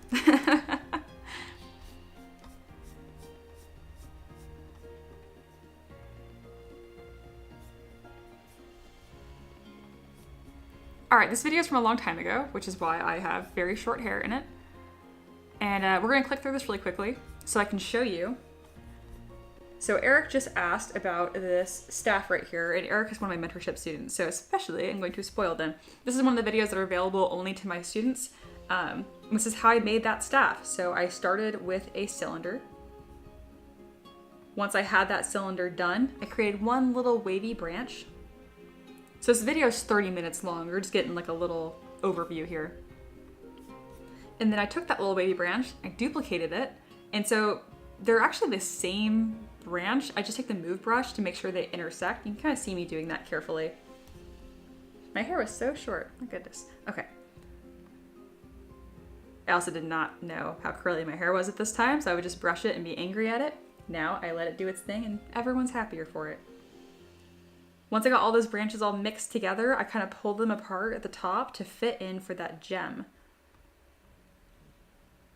So you can see right here, it's a little wavier. I'm pulling those forms around better. Right here, you can actually see all the different poly groups that make up each one of these branches. Some detail. And then some fancy poly paint. And then, I don't know what I'm doing in here now. Oh, there we go. Very fancy poly paint. And then some of those petals and stuff. I did a little swoosh on the bottom to make it fancy. But there you go. There's a 30-minute tutorial on how to make this exactly on the website under the Sculpt with me. So there you go. And then Eric said, I need as much help as possible. So that's probably as good as possible, a real-time tutorial on how to make that in 30 minutes. Dragon says, yes, go for it. I am new. You kind of just showed up on my feed. I'll spend hours on Hero Forge making mini designs. So when I saw you're sculpting them, I was hooked. Yeah, no kidding. You're exactly the kind of person I want watching my stream. So thank you, YouTube. That's pretty good. If you have any questions, let me know. This is what I do. So I'm pretty much Hero Forge. If you just told Hero Forge what you wanted and then waited a month or so and then it appeared in high detail, that's pretty much what I do. I take requests on Patreon and I make them. So yeah. Eric says, I'll definitely watch. You're welcome. Wildfire's here. Hello, hello. The staff does look really nice and the wings are gorgeous. I'm really glad that you like them. All right. I'm pausing for a second here.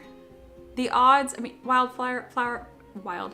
You have to be the same person in my Discord that supported me for a very long time. If not, you have a very uncanny resemblance and username to someone that's been around for a long time. It's gotta be you. I'm pretty sure this is who requested the model, so thank you. I was talking about you earlier and that you requested different versions of your character as they transform, so very happy to have you here and seeing the final design. I actually worked on this at the beginning of the stream and then popped in because I forgot to add the staff. She's gonna have a lot more bits and bobs and details, but I wanna get her posed first. Also, I don't know if you've noticed, but I gave her like a little flower crown. I'm very excited for this model.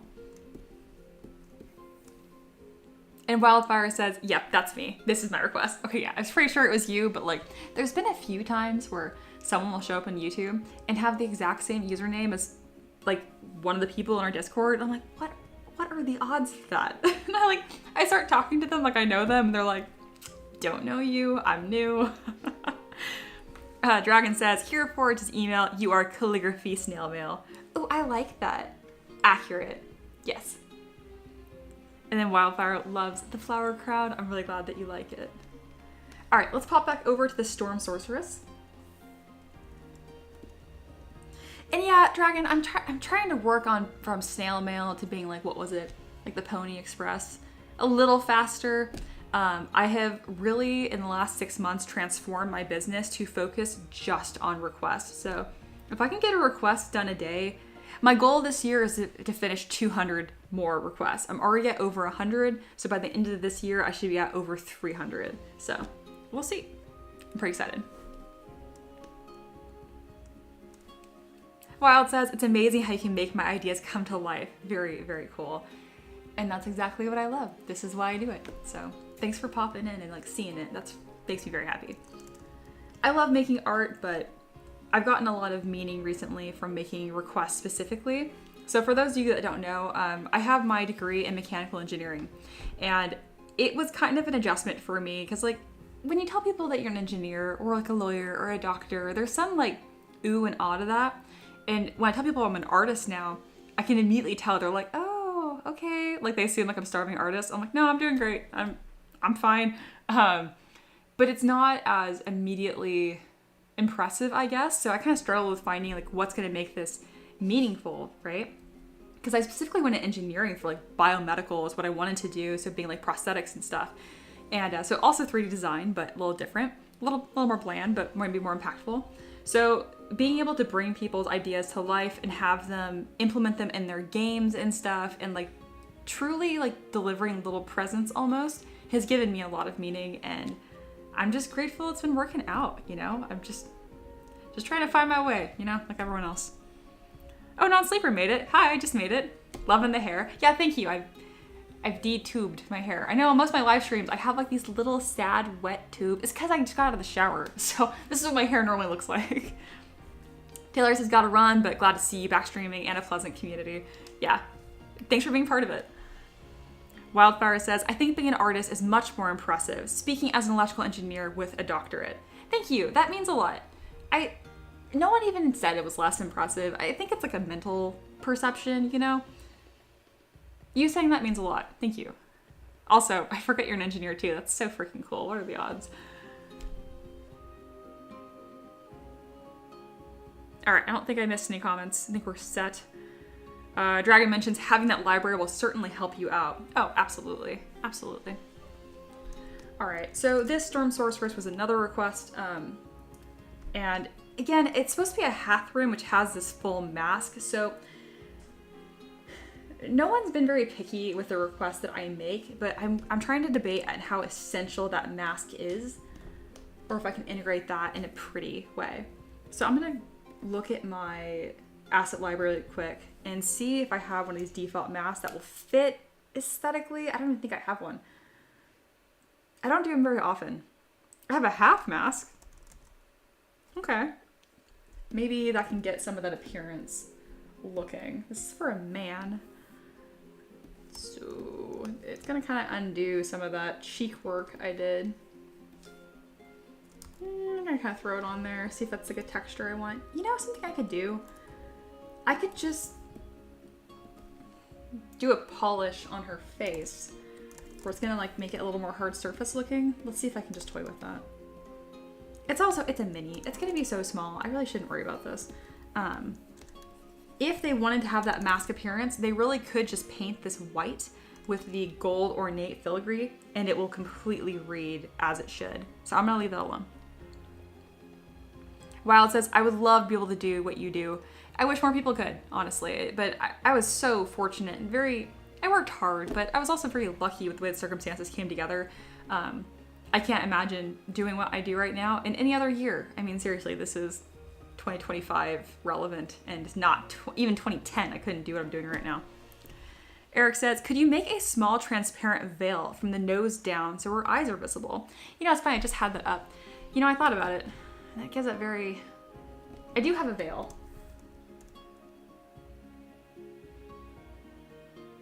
I'm thinking.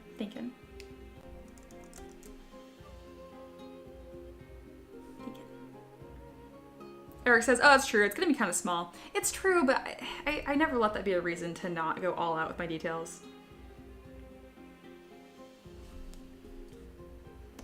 All right, I'm gonna move on. I think I trust the decisions I've made. I had to really think about it though, because they're both really good ideas.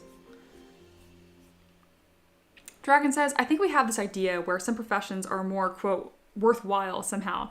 We forget that, one, the fact that we have resources people can have non-essential careers is good. I agree. Absolutely. All right. And then non-sleeper is being very sweet and reminding y'all to like the stream if you like it, and if you really want to hang around, subscribe, and then YouTube will remind you when I hang out. I'm going to be streaming a lot, so it will not be hard to find me.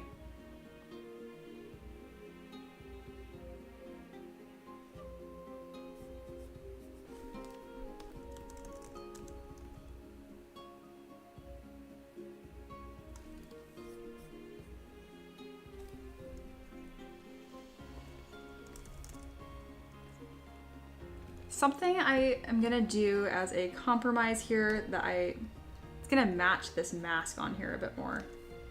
This is what we're gonna do. We're gonna make her face look more mask-like by adding some hard edges. It's gonna be more like, think of like Arcane, kind of sharpness. And that's going to be this win-win for everyone.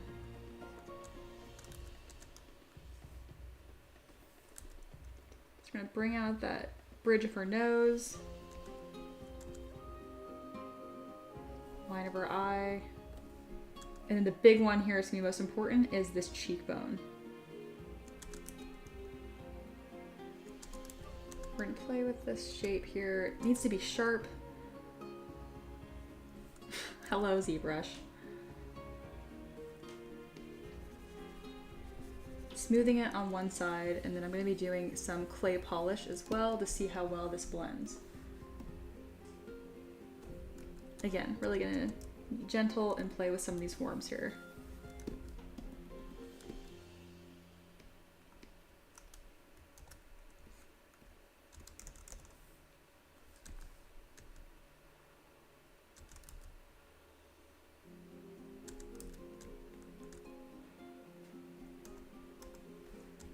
I think that's going to be our win-win. I can even build up a hard line on the edge here, as if it's like the seam of the mask. And then we're going to blend that out with clay polish, and that will help take care of some of that for me.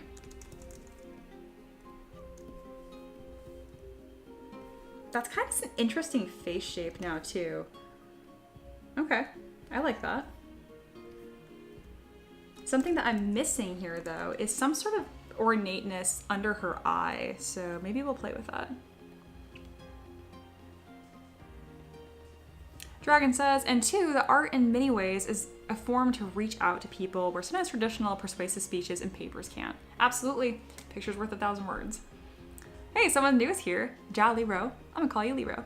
Lero says, hi man, new to the channel here, loving it so far. How do you handle poses? Is that in ZBrush as well? Yes, primarily. A couple months ago, I got Character Creator 4, so now I pass these off to my husband to pose sometimes, only for like humanoid creatures, humans like this. If it's gonna be a creature like a dragon, or I recently sculpted a Jersey Devil, I pose that myself in ZBrush. But good question. And again, welcome. Eric says, ooh, I like that. Ferret says, perhaps beads. Ooh, I don't have any beads. I don't put beads on any of my models. You just kind of blew my mind. I never use that as a detail. What a good detail that would be too. Beads. Okay, I'm gonna think about that for 2025. All right, the sharpness of her face, I think really kind of communicates that mask look I was wanting. All right, ZBrush is lagging like crazy right now. So when it does this, there's two things that might be going on. One, your poly count might be too high. Mine isn't, mine's only at 3 million. If you bring up your activity monitor or you bring up in your task manager, if you have Windows, you can kind of see what's going on. Sometimes there's like a stuttering happening for a process that's running when it shouldn't be running. Yeah, look, we had a little spike there that was just ZBrush having a brain fart, that's fine. What happens sometimes when you do operations in ZBrush, such as Dynamesh or Decimation Master, a lot of things that exist within the Z plugin, sometimes that process won't stop going, and you'll need to double check that. Just a fun fact. All right, so what I'm gonna take here is this eyelash that's actually a separate piece, and I'm gonna bring it down and see if I can get an interesting ornate shape here that's gonna really bring together this mask appearance. We are gonna restart ZBrush if you keep lagging like this.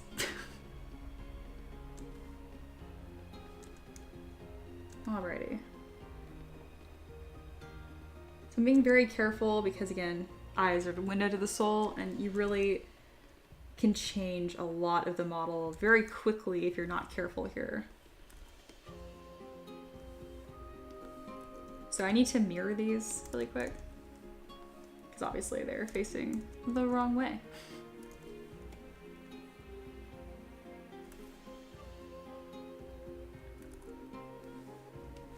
I built these eyelashes kind of interesting too. There's actually 3 that are layered on top of each other, and I might take advantage of that right now. So I'm gonna go move topological, and that will allow me to grab just one piece at a time.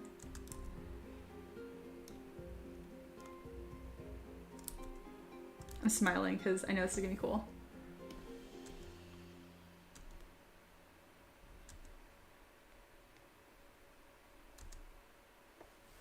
There we go. That's really keeping this mask appearance that I wanted. Beautiful.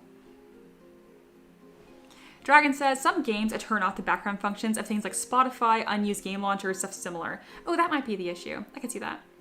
Non-sleeper says, are you left-handed or right? I'm right. You're holding your stylus in the left hand. Oh no, I just have the camera mirrored because the composition looks better. So when I look down and I'm sculpting, it looks like I'm looking at the screen from your perspective, which I am in real life. The way that my camera is positioned currently, it would look like I'm looking that way. So it's just a continuity thing. Alrighty.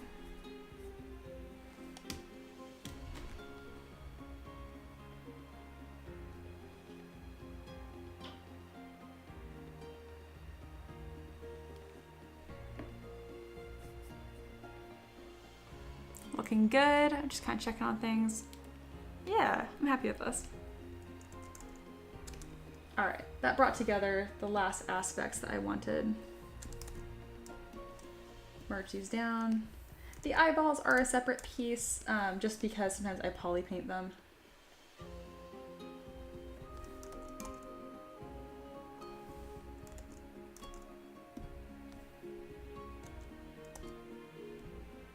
Beautiful. I'm so happy with this model. Trying to resist the urge to detail this skirt until after it's been posed, but I want to now.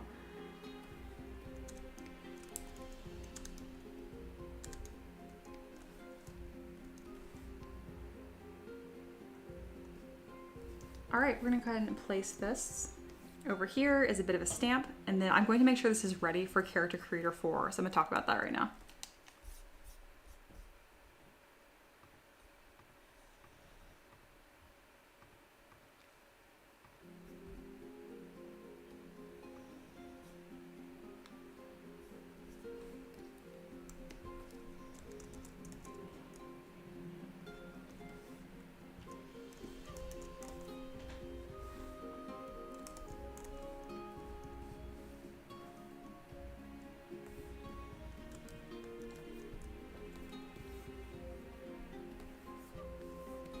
There we are.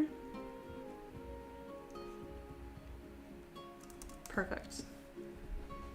All right, so for Character Creator 4, you only can have 300,000 polys at the lowest subdivision level. So what does that mean? That pretty much means that you don't want a super high resolution model when you try to pose it, because it puts a rig on it. And the more polys you have, the more information, data, and it can really bog down the program.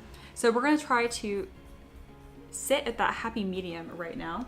And first off, let's just see where we're starting from. So I can click on all low over here. I can merge visible.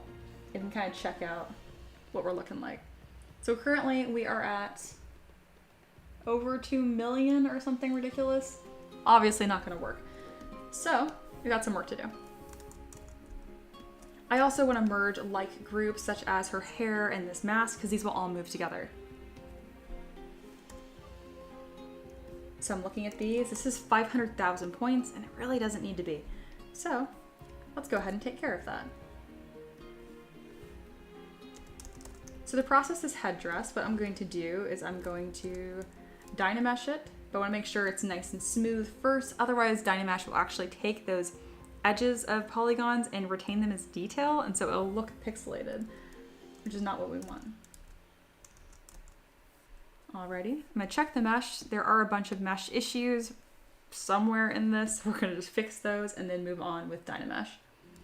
I like to Dynamesh at a low resolution first, so see how it's all blurry, just to make sure it's going to work, because every now and then, if you try a Dynamesh, like a really broken mesh, it will send ZBrush spiraling and I will have to reopen the program. It's just like little checks that I do that I've learned over the years that makes things faster. All right, that looks great. And now there's barely any mesh issues. We're gonna go ahead and reduce this down to 15,000 points instead of 500,000.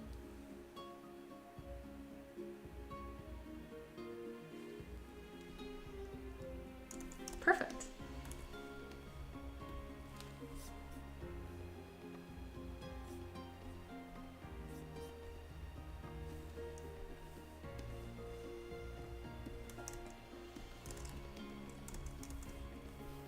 pretty happy with that. Let's see if we can get away with even a little less. Yep, still looks good. Again, we're kind of walking that line of how low res can we get before it starts to actually affect the appearance of the model. That looks good. The hair is 43,000 points. I'm going to be addressing the hair much more once it's been posed. So in the meantime, we can decimate it quite a bit. As long as that when I increase resolution, it doesn't do that.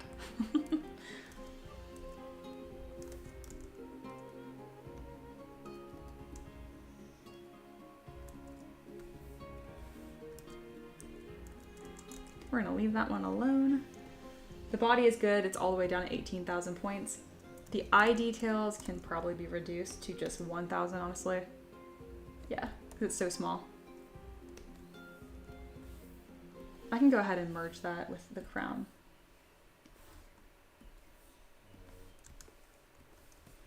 All right, that looks good. Only 1,000. Good, good. These are 500,000 points. Definitely doesn't need to be that.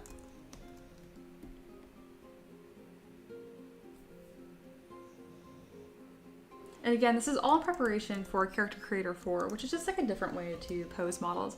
You can absolutely do it manually. I did that for years and years, and I still do it with most of my models. But recently I've been trying out a new workflow purely so I can get more requests done. Obviously, if I feel like I want to pose, I always will.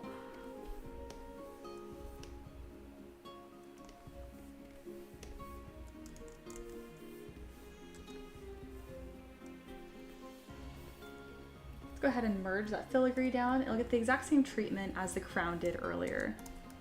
And divide a few times, Dynamesh it together.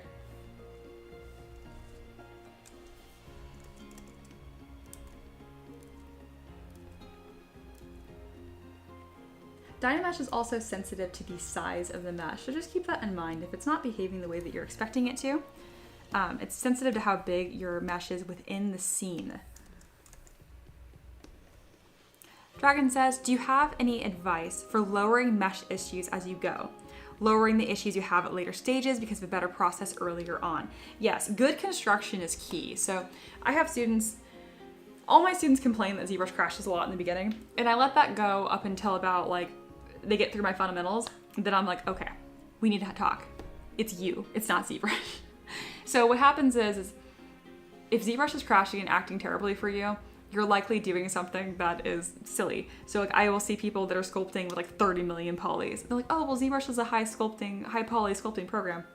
And I'm like, if you don't need 30 million polys, don't use them. My characters rarely ever exceed 10 million, ever. And by the time that I'm done in their post process, they're only 200,000 points. So to answer your question, you want to make sure you're not dealing with absurdly high res meshes for no reason, or having thin meshes. So I see that happen a lot where, see how thin, like these are pretty thick, so 3D printable. I'll see people sculpting with stuff like this. ZBrush hates this. Does not like super thin meshes. And if you Dynamesh with this, or if there's a hole in it, you'll get what's called mesh shattering, where it riddles the whole thing with holes as if it shattered. That's a good sign that you're probably not doing things the way that you're supposed to be doing things. So it's about being really cognizant about how many polys that you need, and then not working with really tiny meshes and then overstretching them as well. So your construction process really needs to be from low to high forms. So what do I mean by that? Well, let's talk about this skirt. This is as simple as it gets. This is perfect, no issues. It's only 500 points. There's no thickness at all. We were like, isn't that too thin? No, I mean, it doesn't even exist. It's no thickness at all, which means it's very easy to manipulate. I can simulate fabric with this even. It's all about good construction. Division is here. Hello and welcome. I'm trying to answer someone's question about pretty much good workflows in ZBrush and preventing problems down the line. And Dragon was already on, like, is it best to handle it early on? Yes, you want to handle and construct your meshes as intelligently as possible so you don't have problems further down the line. So right now I'm doing a bunch of buttoning up, so it's all ready for a character creator, which is where I'm going to pose it. I'm not going to pose it on stream, mostly because it's on a different computer. And also, that's something that my husband handles largely. So here you can see there's some funniness. This, not ideal. So there's a couple ways I can handle that. I can polish by features. Honestly, with this specific mesh, I didn't make these tabards very well. So the best thing to do is just to get rid of them probably. But if you really insist on keeping them, something you can do is you can inflate problematic areas and continue to Dynamesh. And I can recarve that out. Again, this one actually wasn't sculpted very well. Sweet. And then Schweens is here. You're also new. Man, a lot of new people this stream. Thanks for hanging out. This is really cool for me. Division says, I'm having a hard time with blocking out bodies. That's a super solid one. I recommend iteration is key. So if you're feeling stuck, just start again from scratch. Just keep tackling this from scratch. Make a good note of what your problem was, what you struggled with the most, and then move on. If you want, I can kind of show you here. Something that's really key when blocking out bodies is understanding proportions. So I use heroic proportions. So this is her head, right? And you can kind of see how many heads tall the model is. So, that's about more accurate. Let's go right there. That's about right. So 1, 2, 3, 4, 5, 6, 7, 8.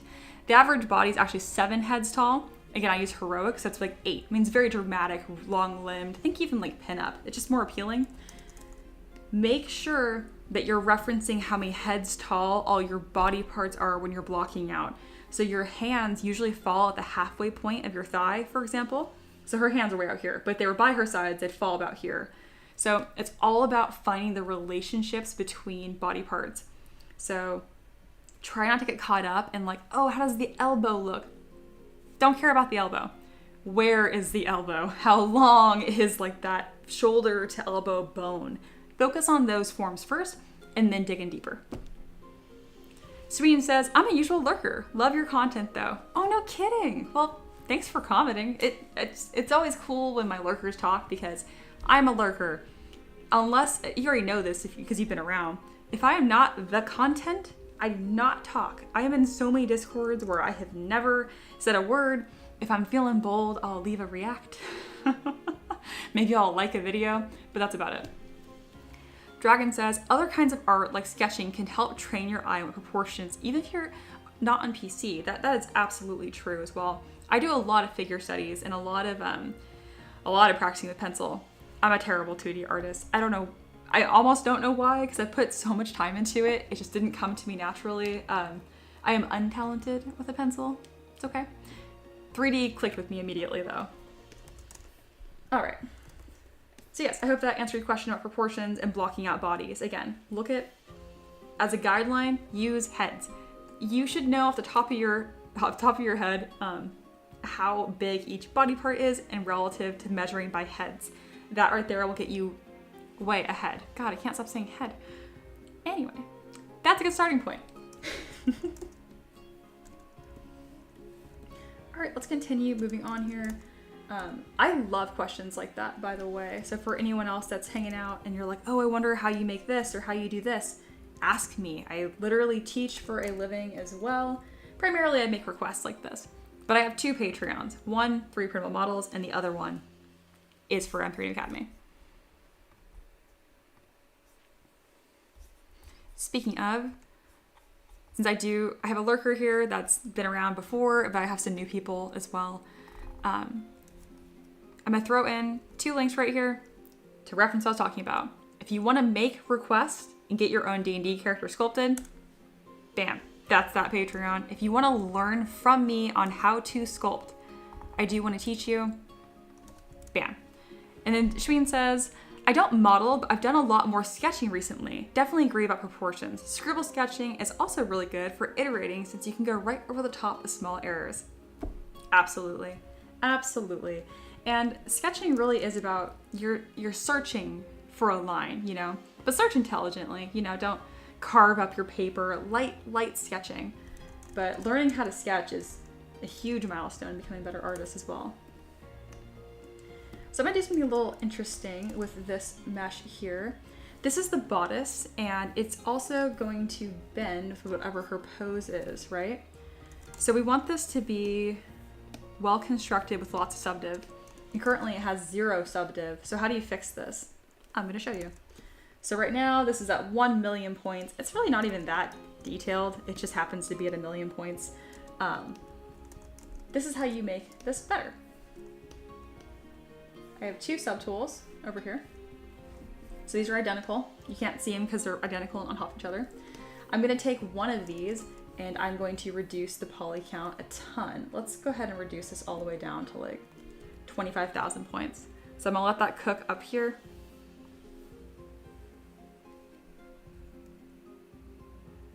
It's thinking about it.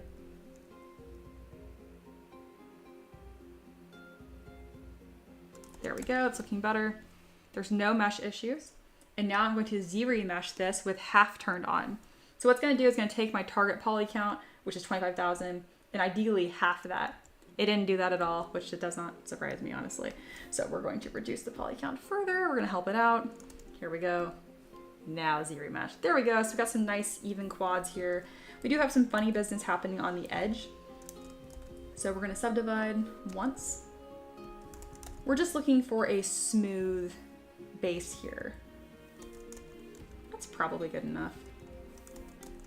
So what you do is you have 2 meshes, one that's low subdiv and one that's the mesh you're trying to copy. You're gonna go to projection. So I'm gonna click project all, and you'll see that some of those details are coming back. It's before, it's after. I can up the resolution again, keep projecting. There we go. Perfect. So this is the original, and this is the copy. They look pretty much the same. You can see some funny business happening right here. Other than that, they look pretty much the same. And you could fix that by, I can subdivide even more and then project again. Where is the projection button? I've already forgotten where it is. Oh, there it is.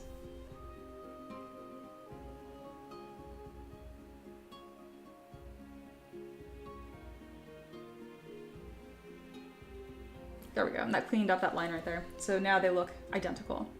So I can delete the original I was copying from, and now we have this piece here, which goes all the way down to this nice low subdiv, and that will pose much, much nicer.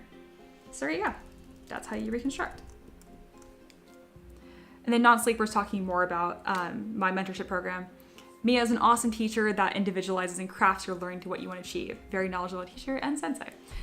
Non-Sleeper is one of my students and has been for a very long time.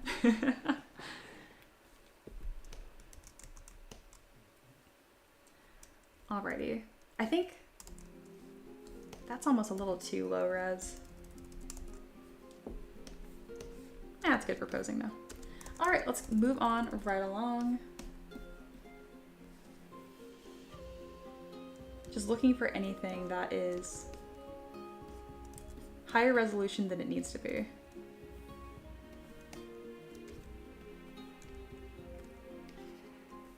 What in the world?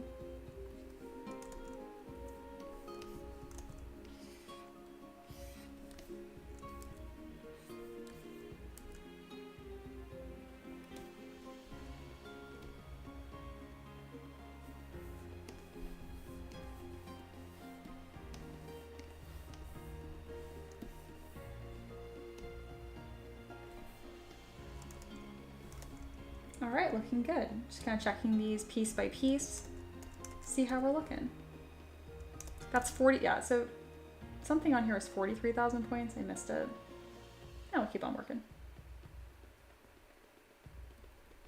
Looking much, much better. So before this was like at 2.5 million, it didn't need to be. So now we are looking at only 180,000 polys. Perfect. I'm actually halfway under budget.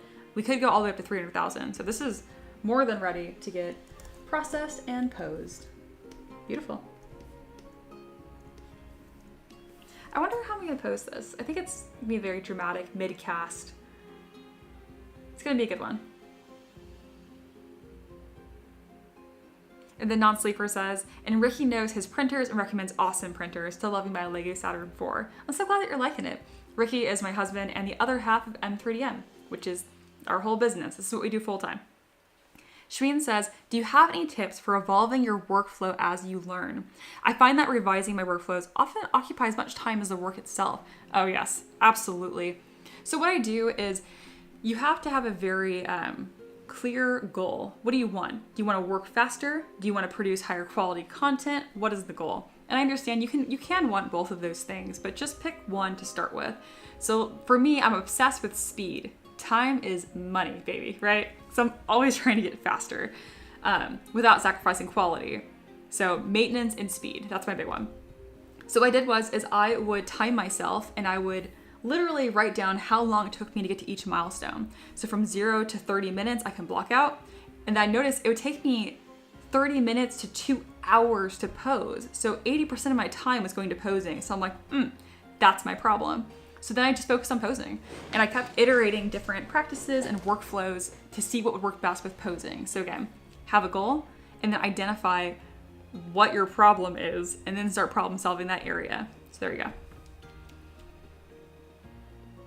Eric says, do you pose in Character Creator 4 and then pour it back into ZBrush to then increase the polys, or do you do the polys in Character Creator 4? You do not do any poly count adjustment in Character Creator 4. So I lower it in here, I shoot it over to Character Creator 4, which gets posed, and then when I come back to ZBrush, it keeps all my subdiv. So no changes, pretty nice. Token Splash is here, hi, welcome. And says, love the fireplace. Thank you. Yeah, I always have some sort of like ambient vibe as I sculpt. And I moved around my studio so you can actually see like the room. I used to sculpt in the closet. We have since moved things around. Shween says, very helpful, thank you. You're welcome. I love answering questions and I am, as you know, super open book. So I taught myself how to sculpt. I taught myself how to start a business. I made lots of mistakes. I would love to stop you from making as many mistakes. So if I can do that, ask.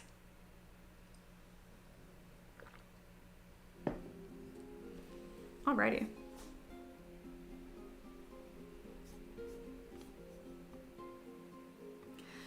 All right, I've got 25 minutes left on this stream, and that is the plan. If any of y'all are feeling especially spunky and want me to live stream for another hour, 4 more donations, and I will do that. If not, I'll just be back tomorrow. Don't worry about it.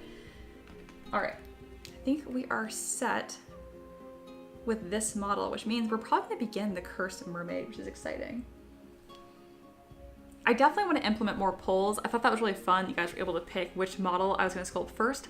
And I love that there is like, the donation function has improved a lot on YouTube. It's very cute. There can be goals.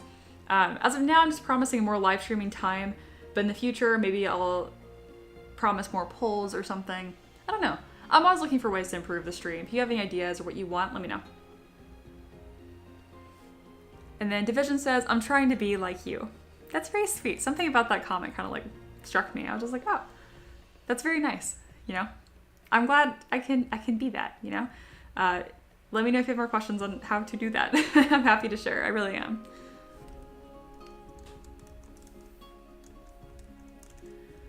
Alrighty.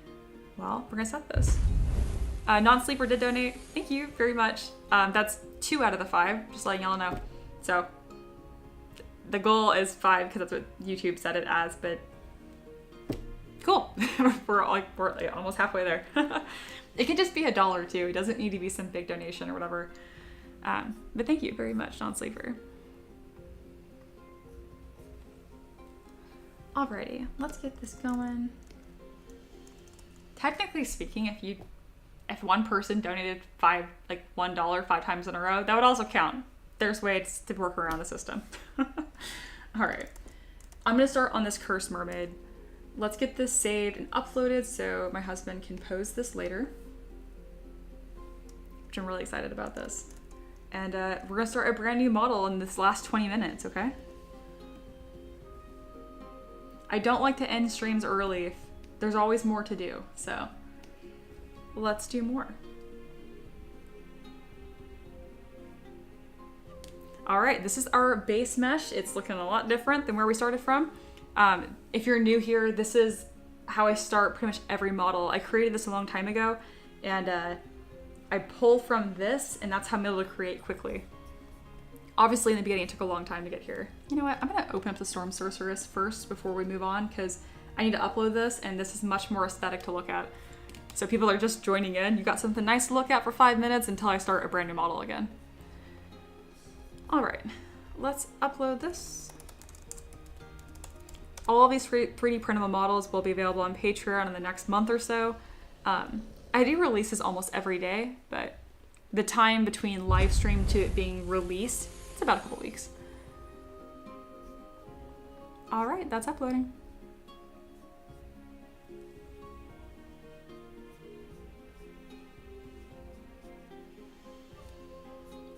All right, someone new is here. Cinderblock says howdy. Hi, hello and welcome. And then Non-Sleeper donated it again. Thank you so much. And they mentioned, Non-Sleeper says, let's go. People donate a little so we can watch longer. Yeah, that's the goal I have right now. So we already have, goodness, that's 3 now? 3 donations. I don't care. It's not price sensitive at all. So if 2 more people donate, then I'm going to stream for another hour. That's kind of how I do it. Obviously, optional. All donations are super, super appreciated. I promise more stream time just to give something back. But I don't expect it at all. I'm just happy to be here. All right, we are gonna start a brand new model with that being said. As of now, I've got about 20, 30 minutes left on the clock. Again, that will be extended by an hour and a half depending on what happens. All right, let's just get started. And then Eric mentions, don't forget to like the stream. It does make a big difference. And that's also free. So thank you, Eric. Eric is also one of my students.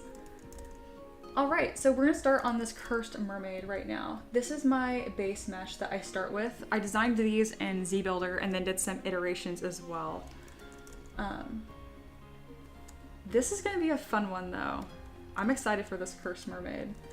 So again, beautiful, enchanting, but ethereal and something a bit jarring.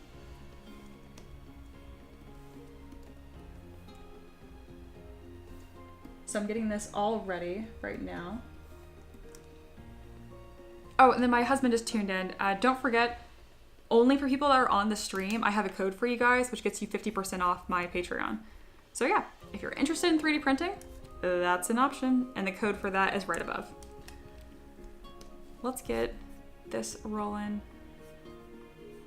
All right, so for this cursed mermaid, I've been sculpting for 5 years and I have over 900 models and I've done a few mermaids. So each time I do the same model, I wanna make sure it's iterating and more impressive and different, right? So for this one, we're really gonna be pushing that line of creepy monster, but enchanting. So think of a mermaid, but more on the siren side. So more monstrous, not just literally half pretty woman, half tail, you know? We're gonna try to push a little further than that.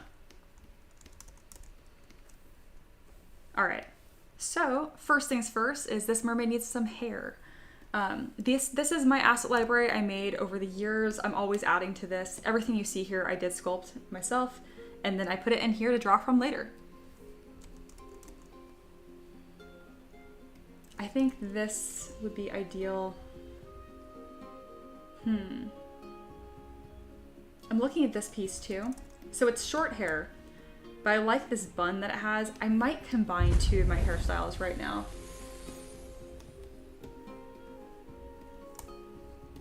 So the whole point of this is to have something that I can build upon and iterate.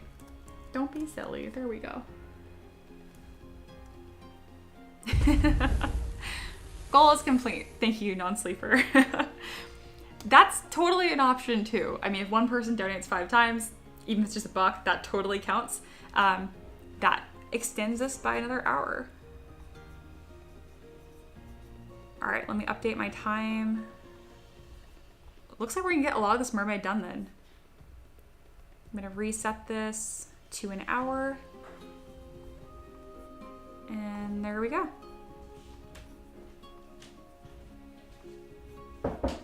Yes. Yes. It's my housemate. All right, let's keep this going.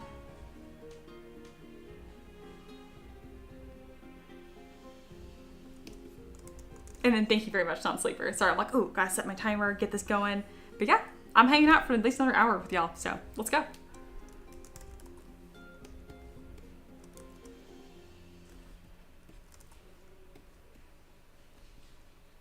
All right. I think this is gonna be perfect in this plus long hair. So let's kind of get this combo effect here, which I haven't used this technique very many times. I'm kind of excited to see how this goes. Some of these I have broken up really nicely.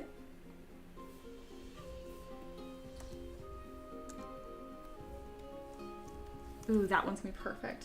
All right, so it's almost kind of like kit bashing, if you will. I always do this in the beginning to kind of save myself some time, and it's kind of like it's sketching in 3D.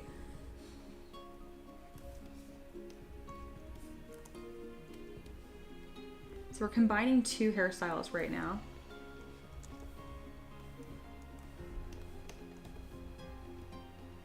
There we go. I have this all mirrored and welded. And perfect. This is gonna be really cool.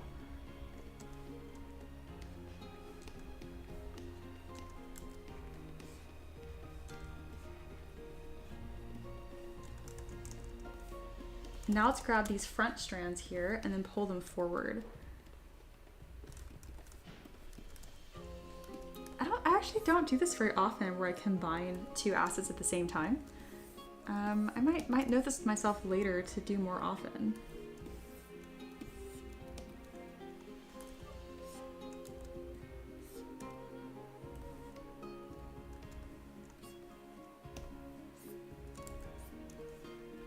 All right, so we have that hairstyle kind of blocked out right now. Again, I like the spires, I like the drama of that, so let's go. Dragon says, hello, Mr. Husband, talking to Ricky. Division says, let's go. Yeah, I'm really glad we hit the goal, that was cool. I've never done goals on YouTube like that before, and it felt a little cheeky to donation amount, you know, so I did donation frequency. Didn't expect to hit it on my first stream, so thank you. Cinder says, don't know anything about ZBrush, but I'm curious how you do hair, fur. Is it all individual curves? I assume there's some strand tool. Very good question. And the answer is yes. So all these hairstyles that I have built here are largely using the Danny Mac hairbrush. However, the base, so if you look up right now, see this like ugly blob? I sculpt that. No, not to brag. But yeah, anyway, I sculpt a little blob, and then off of this center volume is where I take these strands and structure them off of it. So let me go ahead and load that brush in for you guys so you can see it. This is the brush strand. So it doesn't look great, right? You're like, oh, that looks like whatever. There's some things you need to do to adjust to it. It's a really powerful brush. So you can adjust the size. It doesn't look like hair right now, I realize. There is some sculpting and some know-how that you need to have still, of course. But this gets you really, really far because this piece is broken down into individual strands. So yeah, one of these streams I'll definitely do a from scratch hair tutorial and show you guys that as well. All right, let's go ahead and continue. I do have a really cute like mermaid bra, I know that. So I'm gonna start with that right from the get-go, and I can modify that as needed.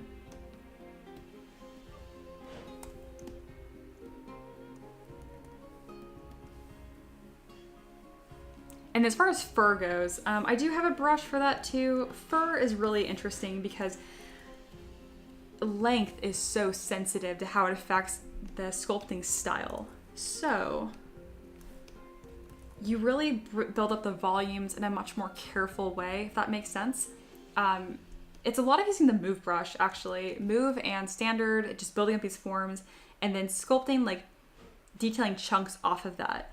And something that's very tricky when you're doing this is you don't want to just blanket the entire model with texture. That doesn't look good. So even though in real life an animal is blanketed in fur and texture, you really want to differentiate like short hair from long hair, from high detail to low detail to get that illusion. That one's a much more complicated topic to summarize. Hair, like human hair, much, much easier.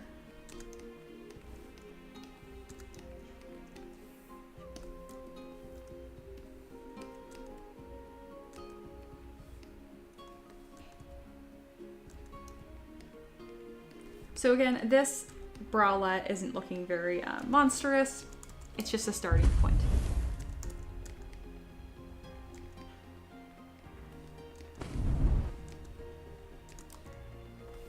There's a lot that's got to change here still. All right, we need to start blocking out this tail. So this is a model that definitely will not be posed in Character Creator 4. This will be posed by me because she has a tail. So let's go ahead and do that. A couple things here. One, we want these legs to be closer together. And then we're also going to bend her feet down. So the reason why I'm keeping her legs still is because it's a really good proportion reference point. Oop, that's not right. Same way like when I do centaurs, you really want to keep the proportions correct. There is a right answer even to fantasy stuff. All right, so this is how we're gonna do a tail. I'm actually gonna just hijack these shorts and dynamesh them.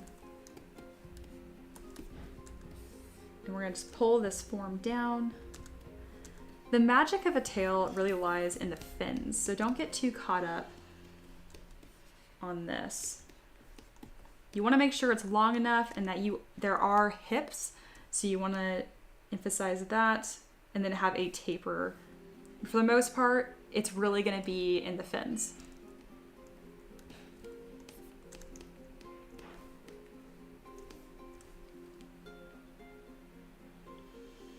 Division asks, do you start off with the default body when sculpting?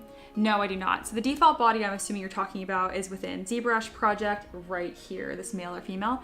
No, I used I created my base meshes from a plugin called ZBuilder and then did some sculpting on top of that to get the exact forms that I wanted. Good question. Very good question.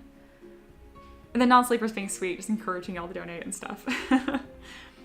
Dragon says, have you ever considered making a separate base for things like creature or centaurs and mermaids?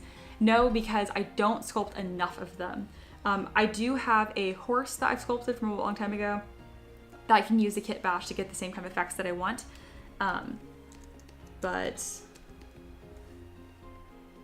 doing mermaids, I really just don't do that many of them. If I did enough of them, I probably would have like a tail base mesh, but otherwise, no. Good question though.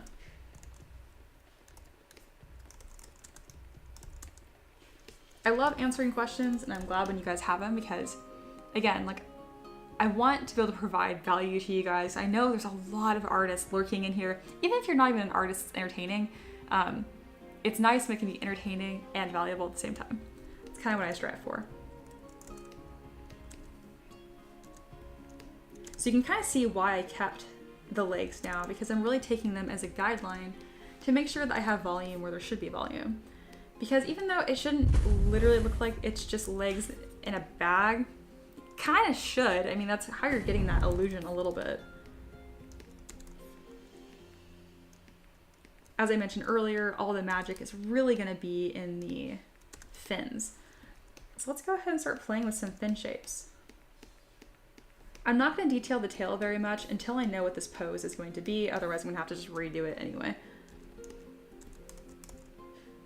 All right, so to do fins, I'm just gonna grab a sphere. You could grab a cube. It doesn't really matter. I'm gonna squish it down and dynamesh it. And we're gonna kind of play with some shapes here. I don't really have anything specific in mind. I'm probably gonna look up some references, some different animals of what kind of tail fins I want to do, because there's a lot of different options I could go with here. It's supposed to be more on the monstrous side, so we're gonna think sharper forms. More spiny. Right now it's a bit too bubble-like, so I'm going to address that.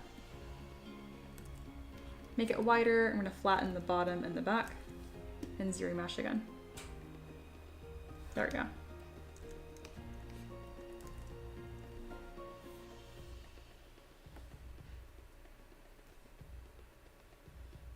We are going to hide the feet now because they look odd sticking out. So to handle that, I'm just going to smooth them into non-existence. They look horrifying. Okay, we're gonna just scoot those away. All right, no feet, nope, go away.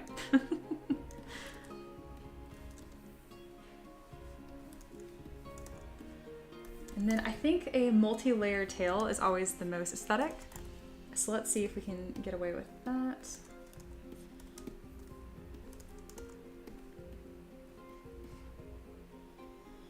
As of now, it's not looking terribly fin-like, but it sure does look interesting. That's where references come in. I'm like, I don't know what anything looks like. You look it up. I just want to kind of get an interesting silhouette going on here first. I definitely want kind of like a spikier look.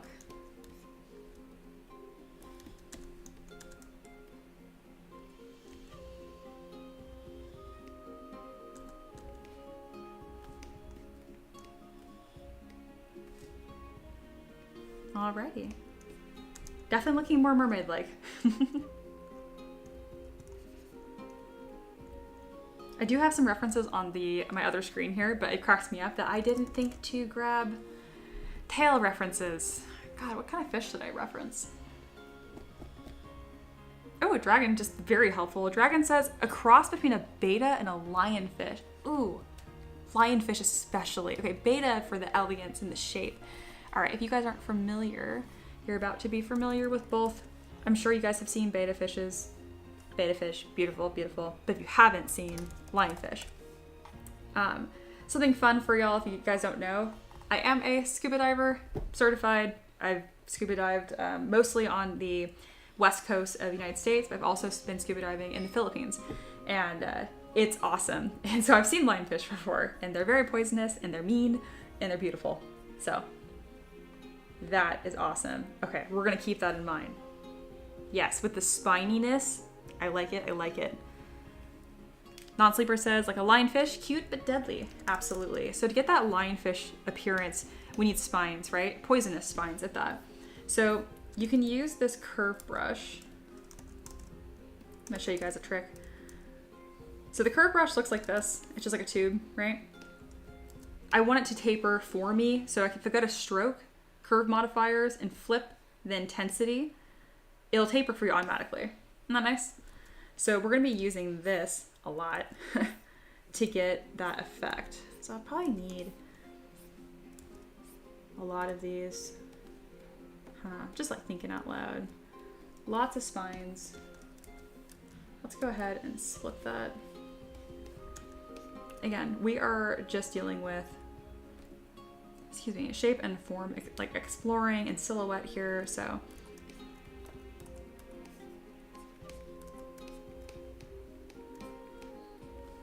Just gonna throw some of these on. Just so I can remind myself, sharp, think sharp.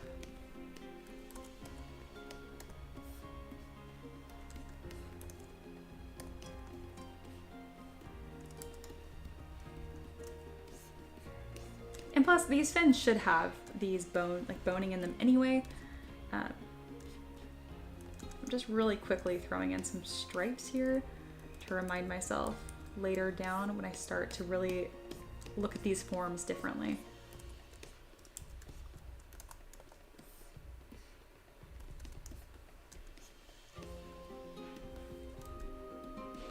Bam. Just as a little reminder. Very nice.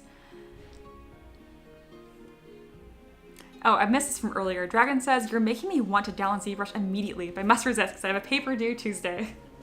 Good luck on your paper, and you should download it anyway. There's a ZBrush Core Mini. It's free. It just has a couple brushes to play with, and it's just a good time. And if you want to take it more seriously, I'd love to teach you. My mentorship's honestly a screaming deal. It's $1 a day, 30 bucks. And most of my students have no experience, so don't feel like you need to. Cinder Block says, here's a question. What do you use for reference? I used to use Pinterest in the past, but recently it's full of AI slop. ArtStation has great artists, but pretty bad organic search feature. You know, I use a lot of AI slop for my references, for just the vibe. All these references here, and I love it is AI slop. I mean, if you look at it close enough, you can tell very quickly. I like this for vibe catching, and that's it. It depends if you're referencing for legit or referencing for vibes. Referencing for vibes, AI is fine. Referencing for something legitimate, I like to look at taxidermy a lot, so I'll type in like lionfish taxidermy, and then you'll usually have lots of different angles. Anatomy books, you can't go wrong with that. I have quite a few on my shelf. Same with like jewelry, that's one that's probably worth. I actually have some jewelers I really admire that I found on Etsy, and I will reference their work all the time when creating my own like headdresses and stuff like that. So when it comes to like references, it just depends how specific you want to get. I don't reference like just mermaid unless I want vibes. That's what AI nonsense. It's like, it gets me like, okay, that's some intensity that I want to mimic, but then I don't actually copy any of it. It's just the feeling. You just need to know what your reference is for. If it's for bodies, easy. Anatomy books, health books, that kind of stuff. And then putting taxidermy at the end of anything tends to get you pretty good results. Eric says, before I became disabled, I was certified through PADI. I was gonna go for my master diver and dive instruction cert, wow. But only got for the advanced open water, but agreed, nothing compares to diving. I didn't know you did that. How freaking cool.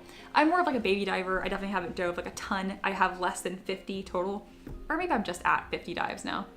But I'm under 100. My dad is like the main scuba diver. My dad has like over 1,000 dives now, I think.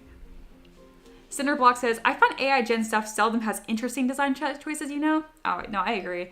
It's very samey. Again, I really based on like, okay, like the ironically, it's the color palette I find inspiring because I like lots of color. I don't even use color. It's just for vibes.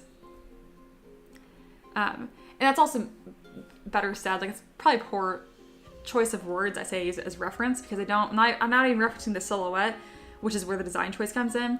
That's really where like I come in, and I think silhouette is everything, and that's where you get those interesting design choices, and like what I did with the storm sorceress and like those ribbons hanging from her arms, like that's where it's at.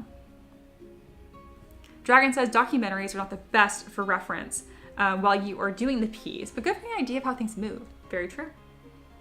Cinder says, yeah, samey is a great way to put it. And that's true because I mean, that's how AI works, is it samples lots of things and kind of like mushes them together. It doesn't do a very good job of distinguishing like shape hierarchy, you know? That's where the artistry needs to come in. That's why like AI could be a tool for me because I am using a 2D reference to create 3D. There's a huge gap there where like the artistry needs to come in. But if it smooths my path, if it gives me a stepping stone, I'll take it, you know? Because I'm not really using it, if that makes sense.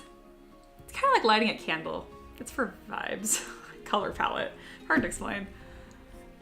Shveen says, I did a shark feeding dive many years ago.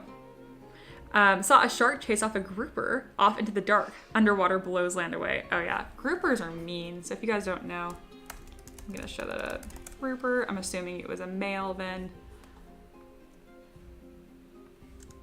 These are not the ones I've seen. I guess there's different ones. I'm thinking of a triggerfish. But anyway, there it is. There's a grouper. That one's huge. I was thinking of a triggerfish. These are really mean. Not those. Yeah, there we go. The males specifically. They're pretty and they will bite your nose off. I've seen these. Everyone's worried about sharks. It's the fish. The fish are mean. Mark's here. Hey, Mark. Welcome back. Mean but delicious. Very true. I've never had grouper, but I like lots of seafood, so I'm sure I'd like it.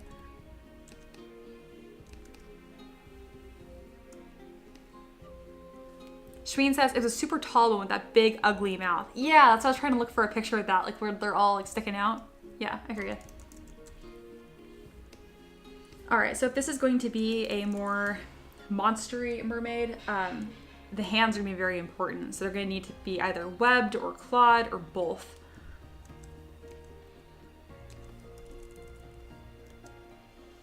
I have a really interesting anatomy brush that I'm gonna utilize for this. I think it's from Flip Normals. These are really fun. They're VDM brushes, so you can just click and just drag and get interesting forms right away. My students will know this, but I like ban them from using brushes until they can sculpt a semblance of it. Because if you can't sculpt these forms on your own, what happens is you can't blend them into your model and it just looks like tacked on. So if you're wondering like, oh, why do I even bother using them at all? Very good question. That's because they are so fast. It's kind of like my asset library, but for forms. You know, I have made my own custom brushes like this before too, where I can just grab like, okay, do I want that shape there or do I want that shape there? And I can implement more upon that. So highly recommend. Brushes are fun. I'm deleting all my other pieces in here because I'm definitely not going to need to give her shoes, for example. So this is my asset library that I've sculpted over the years. All right, back to this.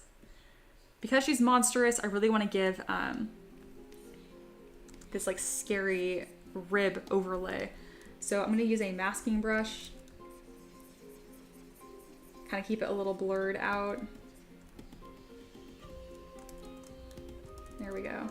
And then I'm gonna click and drag this form in and lower the intensity because I want it to blend.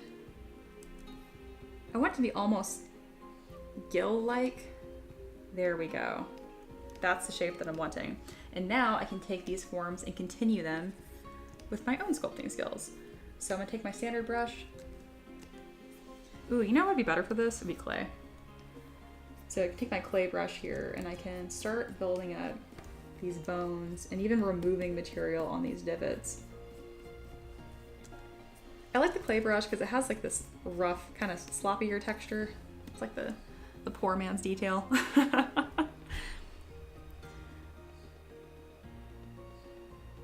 Let's see. Division says, should I try to make male or female bodies first? Yeah, I haven't really thought about it. I mean, either is fine. There's different challenges with either. Dragon says, start with what you will use more is my suggestion, but keep in mind doing both is important because there's no true average human. Very true. And then Eric says, I vote both. I'm assuming you guys are talking about my webbed or clawed fingers or hands. And I agree.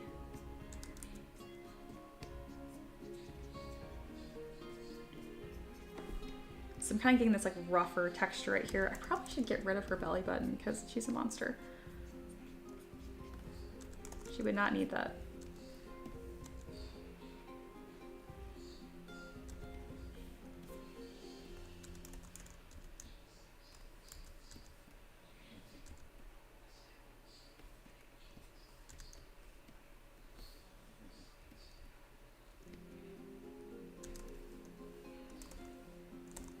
The bubbles are what's making this look the most cute, I think.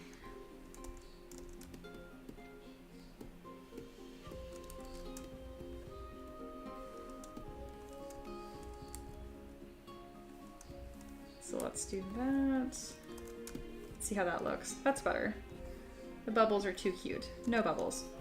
I can add my own details to that later. The chains are interesting, but I don't like the chain around the neck for this specific character. Oh, those are all linked together. Okay.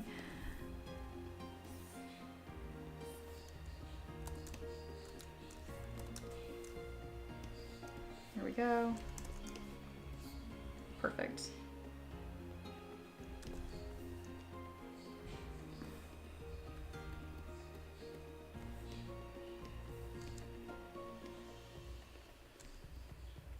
And I really want to pull the sides of this clamshell out to be sharper.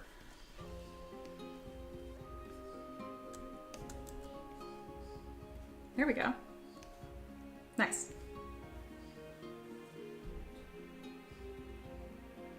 Division says, okay. Dragon says, elongating the fingers might be good as well for this concept. I agree. I'm probably make the hands larger just in general. Yoni is here. I think you're new. Hello, welcome. And they say, any tips on getting back on ZBrush? I was trying to learn it first, but took a long break of not doing anything art related. Oh, I am the person for you. I have a mentorship program, so I deal with students like you all the time because it's just normal, right? So the best advice I have, and I mean this, I've seen this succeed for me and for dozens of my students. Just open ZBrush every day. That's it. Set a timer for 2 o'clock. Whatever works for you. Sit down at your desk, open your computer, open ZBrush, look at it, and then decide, do I want to do something right now or not? And if you don't, that's fine. You can just close the program and walk away. But if you open the program every day, I swear it will change your art life. I swear it. Or your money back. No, I'm just joking. Seriously, open the program every day. It will change your life. Eric says, oh, they're bubbles. I thought they were pearls. They are pearls. You're right. I just sphere, bubble, water. They were definitely pearls.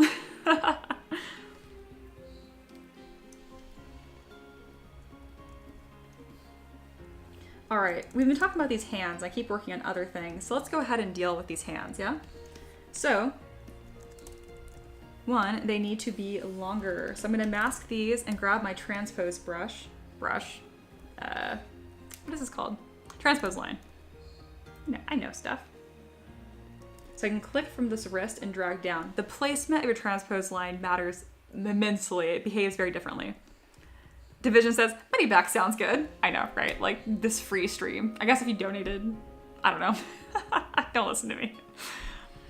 Eric says, money back guarantee on free advice. What a deal, right? I told you guys, I'm not the business aspect behind my own business. That's my husband. Thank you, Ricky. Yoni says, okay, thank you. I need to set my tablet again.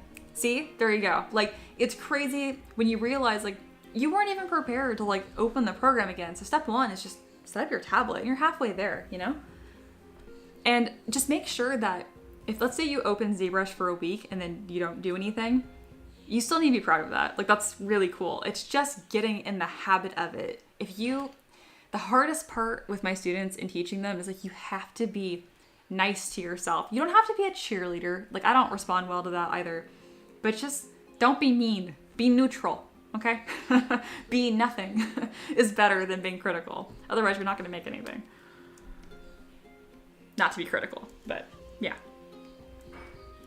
All right, we're going to mask again, just at the fingers and pull these straight. A little longer.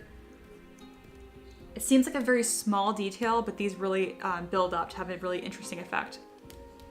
Non-sleeper says, definitely agree with the opening ZBrush every day and just for 15 minutes. Play with a blob, and yes, it helps. Non-sleeper's been a student of mine for a very long time, and it worked for them. That's one of the main people that I've had it work for. Thank you guys again for hanging out. This has been a blast.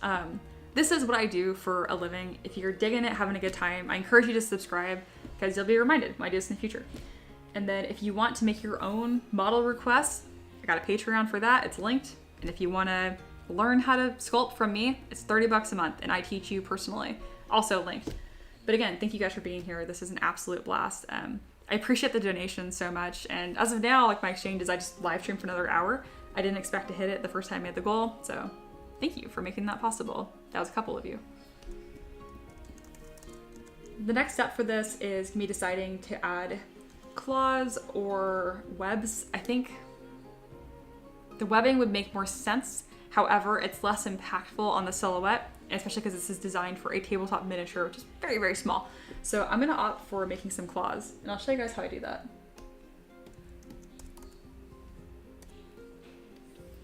See, Maniac tuned in here has some questions.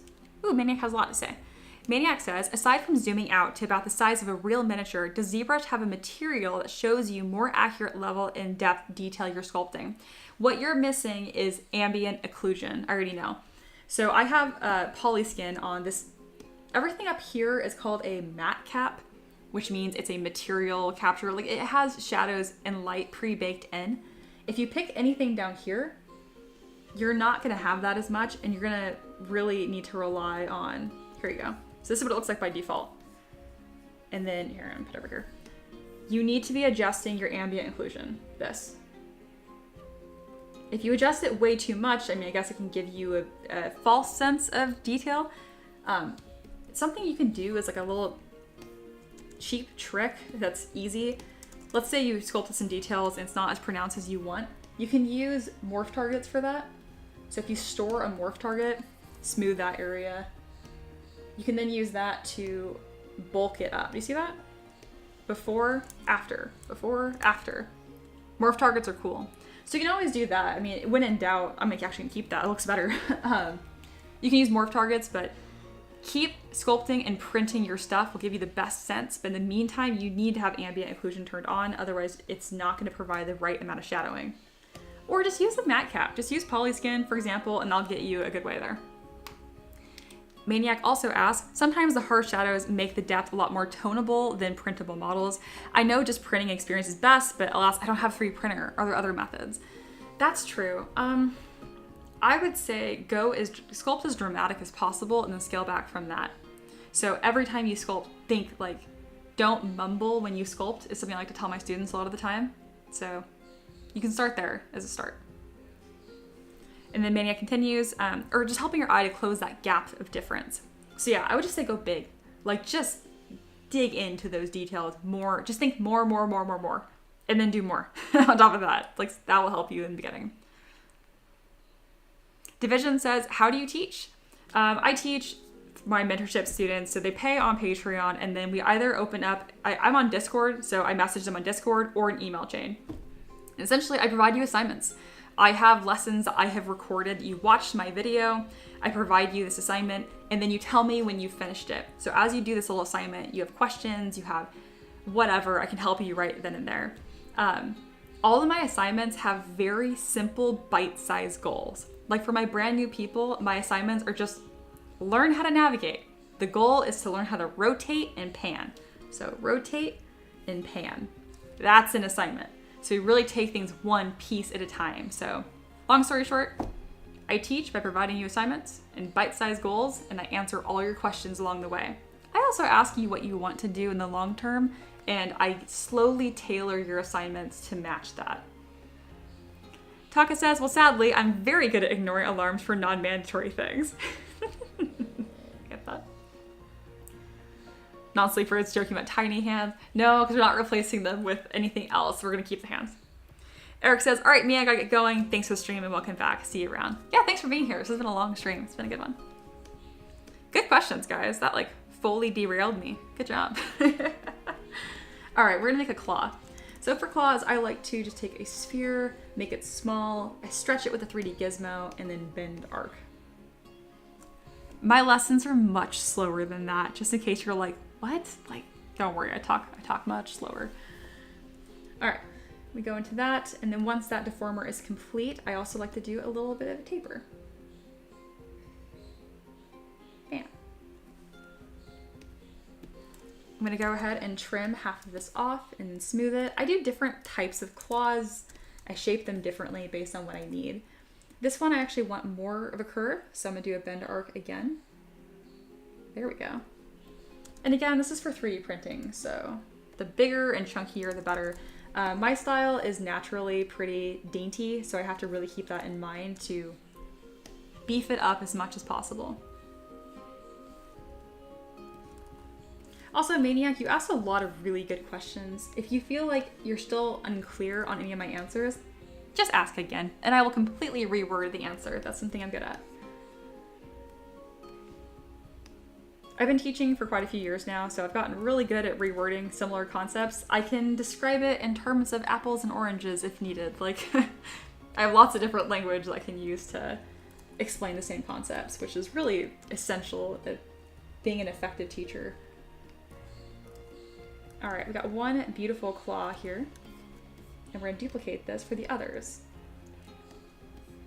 It really just looks like really pretty press-on nails. And it's essentially what they are.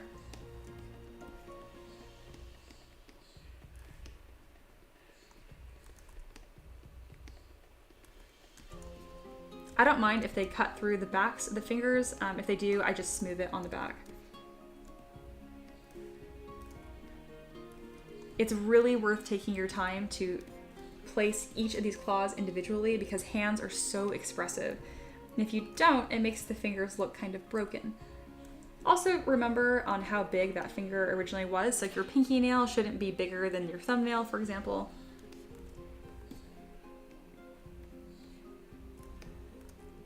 All right, we got some lovely claws now. That makes a huge difference to the silhouette of this model. I like it.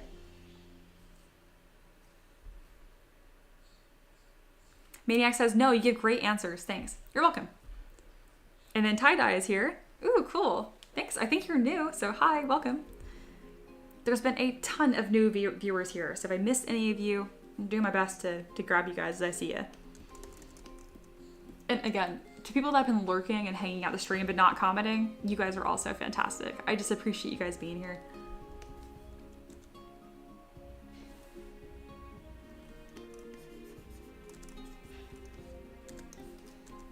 All right, we need this tail to be a bit longer.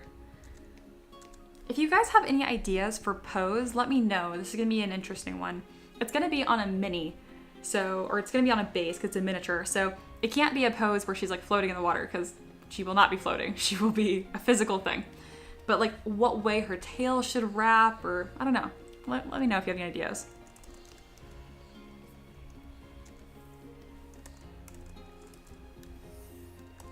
So right now I am taking some of these little spikes and tendrils and simply copying and pasting them. They're not very detailed. They're just kind of like some things I grabbed really quickly to concept this silhouette. I'm happy to play with shapes until I find something I like, and then I'll spend time refining that shape and making it much more detailed than all those fancy forms, right? But in the beginning, it's all about shapes and hierarchy.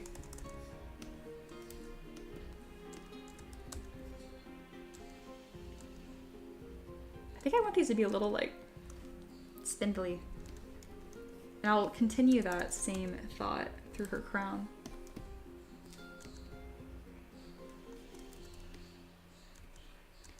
I haven't worked on her face at all, and that is going to be a large part of this model, so I'll probably work on that soon. Make her neck a little bit longer. To do that, we'll kind of push down this muscle here. Make this a little more severe. Okay, let's spend some time on her face. So she's gonna be monstrous but pretty. So how do you deal with that? Essentially, you just push the forms as far as you can go until you go, ooh, that's how you find that line. Shaveen says, I'm thinking a sort of like kiss my ring sort of pose. Oh, I like that. Something kind of like, something like step on me vibes. No, I get you. Something powerful. Okay, I like that. I like that. Especially with the crown she has, and like that could fit really well. And I think it's being an excuse to give her jewelry of some sort. Good one. I'm gonna think about that. Tie-Dye says, pose-wise, I'd have to know a bit more about this character, think about her posture. Very good. So this is a request from Patreon. If you're new here, you might have been lurking, I'm not sure. But if you're new here, I take requests on Patreon. For usually these are people's playable characters or like big bad evil guys, maybe for an encounter. This one specifically, they want a cursed mermaid that also has the ability to transform into a greater water elemental. So it's probably going to be a monster. I don't think it's their playable character. So think evil, definitely like chaotic evil kind of alignment, not lawful, not neutral, just mean. So I kind of gave the backstory of a siren, more on the beautiful side, temptress, but definitely death, definitely killing people, not helping people. Tie-Dye says, oh, that's so cool. Yeah. All right, let's kind of push these features again. I'm gonna just drag these straight up, and then now we're gonna match the face with it. And I'm gonna give her like these really, really short, severe mouth. Think kind of like a fish pucker, okay? And you really have to be careful with cheekbones and like buccal fat, because if you just like push out the cheekbones and suck them in, like that doesn't, you're getting like Hanson Squidward vibes. It's not what we're here for. You can do a version of this, you just have to be really careful. I'm gonna tuck her nostrils way up. But again, being careful to not make her ugly. She's looking a little snooty. Nose is a little too large for her cheekbones. The neck's a little too small. And I only know these things because I've just been doing it for so long. I definitely want to give her giant ears. So to do that, I go ahead and I mask part of the head. You know, let's mask her ear. I lower the subdivision level, and then I simply take this transpose line and click, and I drag them out. I made that look much easier than it is. If you are a student of mine and you try to do that and it was frustrating, let me know. I will help you in Discord. Bam. I know the ears are going to be a big part of this.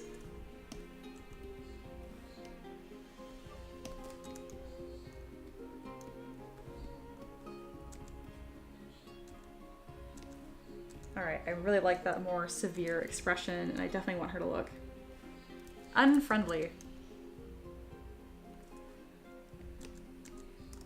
All right, we kind of have a weird transition from the back of her, like her jowl here, to like, there's a lack of fat here.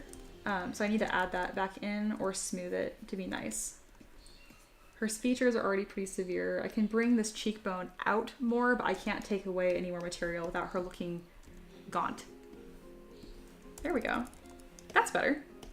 That's looking monstrous and snooty, and I like it. Token Splash is laughing about one of the various silly things I said, I'm sure. Taka says, maybe kind of like a wolf defending its den, low position snarling, depending on the vibe. Then I have to open her mouth. That might be too good to not do though. Like just like some teeth, like, you know. Non-sleeper says, like a flat-ish tail on the base, then upwards, kind of like spinning in like a tornado shape. Ooh, I can really, really see that. So to do that, I would take this tail here, and I think I could even use a bend curve deformer.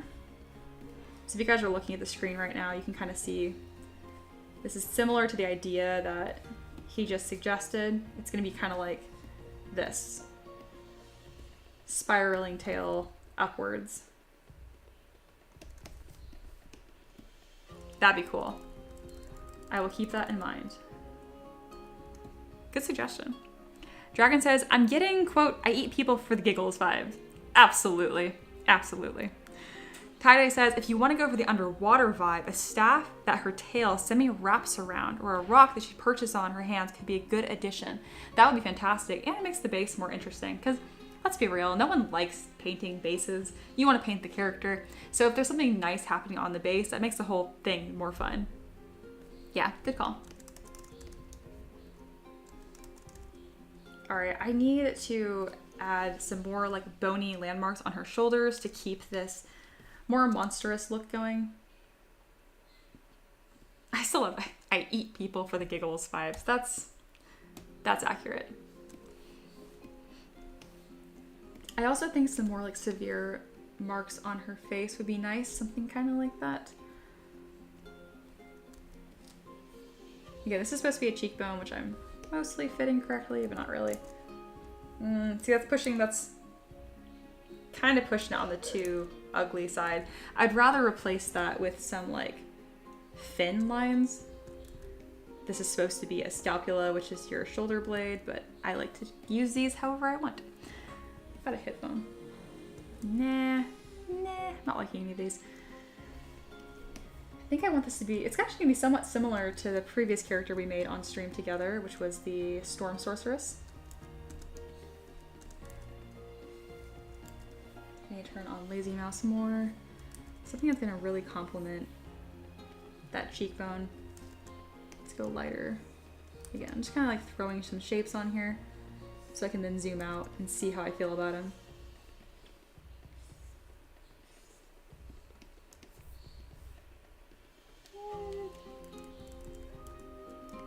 I think I want something that's more like, yes, like tears. There we go. That's the shape that I'm wanting. Not sure why.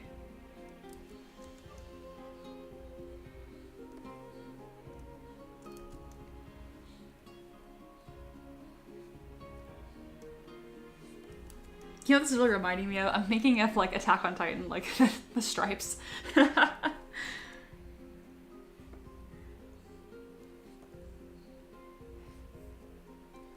her cheekbones are already so prominent, I really don't have to do much more to line those out. That's what I'm wanting. Cool. Found it. There we go. Beautiful. Dragon says, in that case, you might want to look at some sea snakes. Ooh, that's a really good suggestion. And worms. Plolly cheat. Dragon says, you could line them up so it folds her jaw unhinges. Oh, that'd be cool. Oh yeah, like moray eels, and they have like that second mouth, you know? All right, if I'm just gonna do that, I'd have to mask her face, save that, and I need to pull up this top lip and push this bottom one down. Facial expressions are a whole other thing, y'all.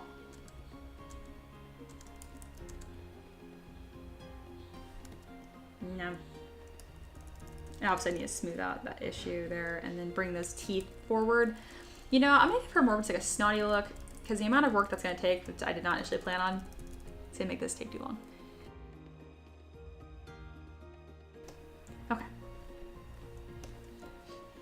Very good suggestions though.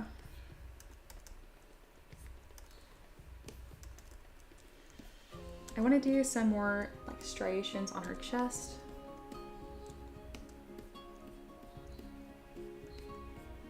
And that's going to kind of like mimic that those marks on her face as well.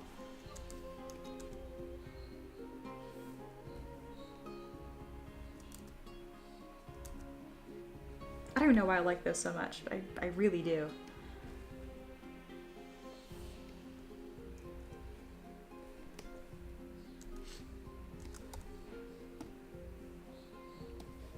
What if I can get that same rib texture in other places, but not... Does not rib. Yeah, I think I want that traveling down the side here. So I'm going to do a gentle mask, making sure it's really well blended. So when I grab this form, I can really use it strategically. Yep, perfect. That's what I'm wanting. So something that I want you guys to notice, especially my students, I don't fall in love with an idea too much. I just keep trying different ones. Don't get too attached as you're working. And that'll also help you not judge your work as if it's finished when it's not finished. I see that happen a lot where my students are very critical of their work and I'm like, you're not done with it. You can like review as you go, but when you're so new, you really shouldn't. You should just roll with it. Just focus on the process and having fun. The skill will come in due time. All right, I really want to bring out those elbows. This is supposed to be a chin. It looks like it's labeled. I'm just going to use it for whatever I want. I'm going to use these chins but upside down to create pockets for these little tendrils I put on her. There you go.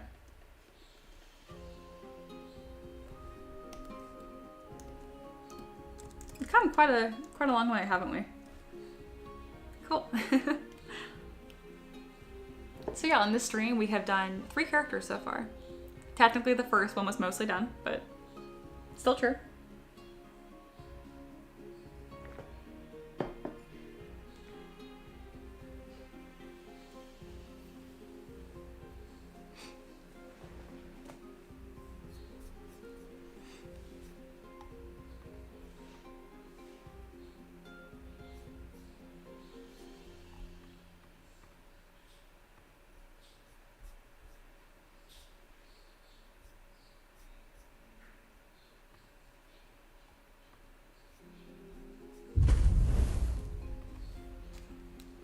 All right, we're gonna have to start posing sooner than later because I really don't want to mess with this tail until it is posed. I have learned that the hard way.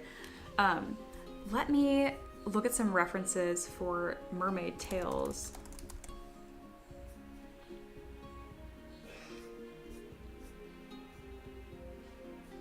Specifically the fins, because I don't... Okay, actually, you know what? These look closer than I thought they would. Okay.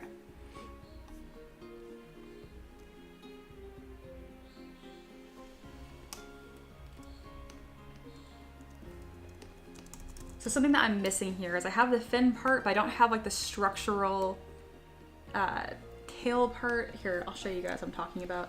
This needs to split in a way that looks structural, and that's what the fins come off of. I've seen some that are just simple, like this little V, but we're going for a more interesting design than that.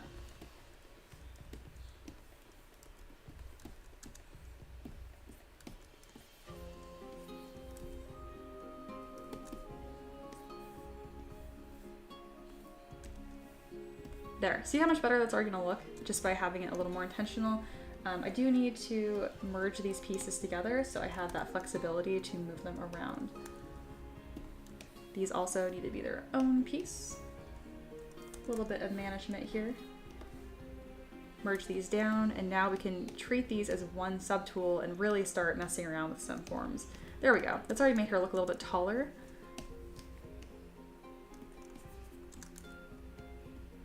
Again, be careful to not keep taking away material when we're refining a silhouette. There's different ways you can reach the same goal.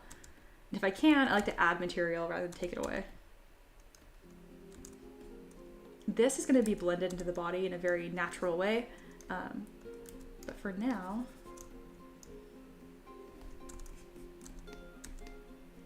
really focusing on getting that nice taper. There we go. And then the back, it's very important to me that it's not just straight up and down. That will help when we pose. There we go. All right, let's go ahead and zero mesh this, get a bit of a smoother texture like that.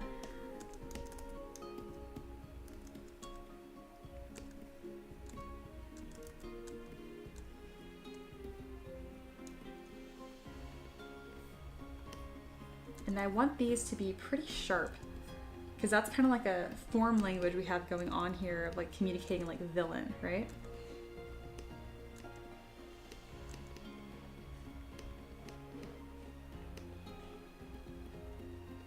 There we go. That's pretty cool. And then sleepers, reminding y'all to like and subscribe. If you're having a good time, subscribe. Hey, it's someone new's here. Mad British. I like it. Wow, 3.5 hour stream. Yeah, I haven't streamed in a while. I used to stream almost every day. And then I took half of December off because I got sick. And then you know how the holidays are. The holidays just keep on going and going. So we're finally done. Back in full swing, and I'm excited to make a bunch of requests. So that's what I'm doing. I will be wrapping up soonish. And I normally don't stream for almost 4 hours. I had a little fun, like a funding goal. YouTube has a new feature where if enough people donate, you can promise a little reward. And I'm like, yeah, I'll stream for another hour. And we hit it. I didn't expect 5 donations to come in, and they did. So I'm here.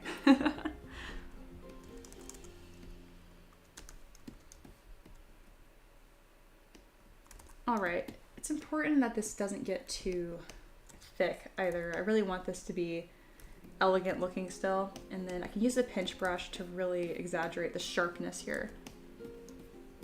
There we go.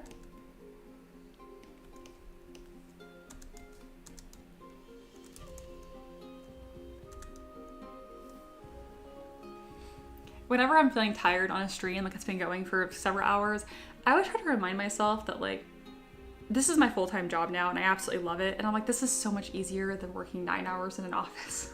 Or at least it's more enjoyable for me. It's a better fit. So that's a very easy motivator.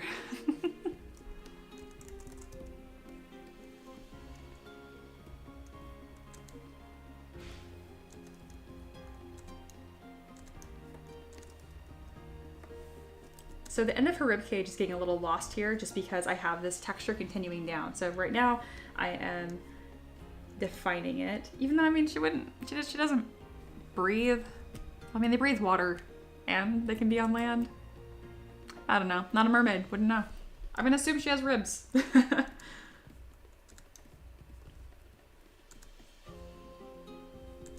I haven't done much with the back here, mostly because it's not going to be visible or the highlight of the model. But once she is posed, I will spend a little more time there and then adding some more asymmetric details. All right, so whenever I am posing tails or stuff like this, I like to do one at a time. So I'm going to duplicate this tail and then pose it just by itself. Also, to make my life a little bit easier, we're going to bring in a base as a reference.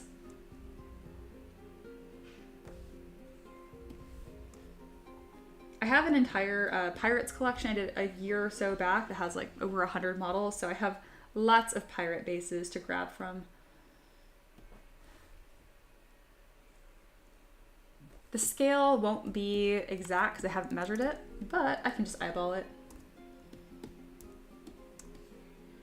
Because yeah, this will be a D&D mini. There we go, something like that. And now I can kind of play with how this is gonna fit. And I can always move the coral around if needed, or even sculpt a brand new base just for this model. First thing I'm gonna do is hide these fins because they're really gonna be just tacked on at the end. I have a duplicate of this tail in case I wanna go back and undo whatever choices I've done here. And now let's go ahead and pose this tail. She does have her entire like limbs underneath it, so we're gonna go here and hide those. Here we go. All right, so to do this pose here, I'm gonna use a bend deformer, and these are all hidden under the 3D gizmo. So you bring up the gizmo and click on this gear. You can go to bend arc, or you can go to bend curve. Bend curve gives you a lot more flexibility. Bend arc puts you on an arc, so it's gonna be just like a circle transformation. All right, I like to use as few points as possible and then add them in only when needed. So I know that this is gonna be somewhere over here.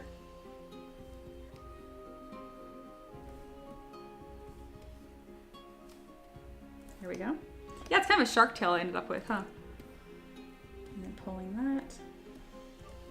And at this point, I need some finer adjustments, so I can go in and add some more points. And I can add some rotation even.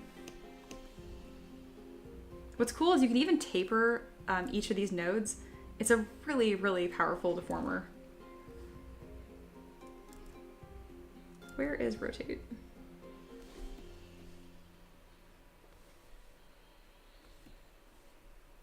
There we go. And that will kind of serve as a guideline for when I pose the top of her body as well.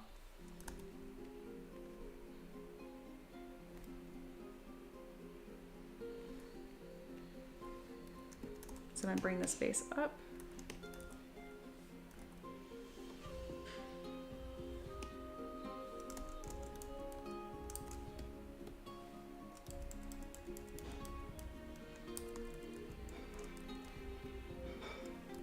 Gizmo is being offended. There we go.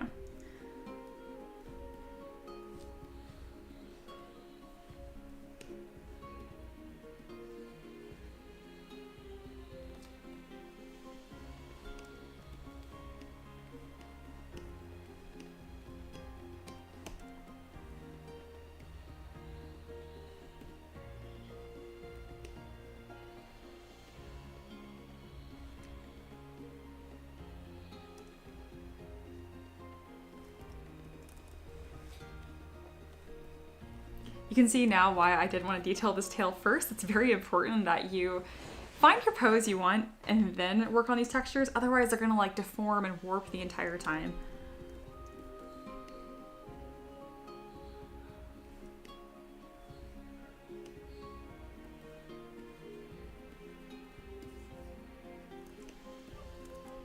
This pose is feeling a little too similar to one that I've done before, but if that's what's gonna complement the model, I should just let it happen.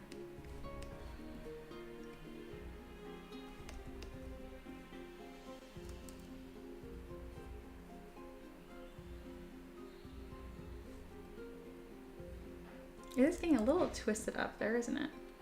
What are you so mad about? I can always do that manually later too.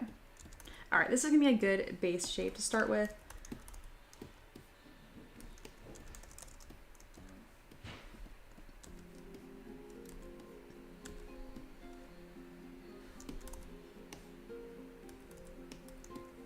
It's important to not lose that taper, so it should be thinner as it goes down the tail. Kind of like tree roots, otherwise it just kind of ends up looking a little clunky.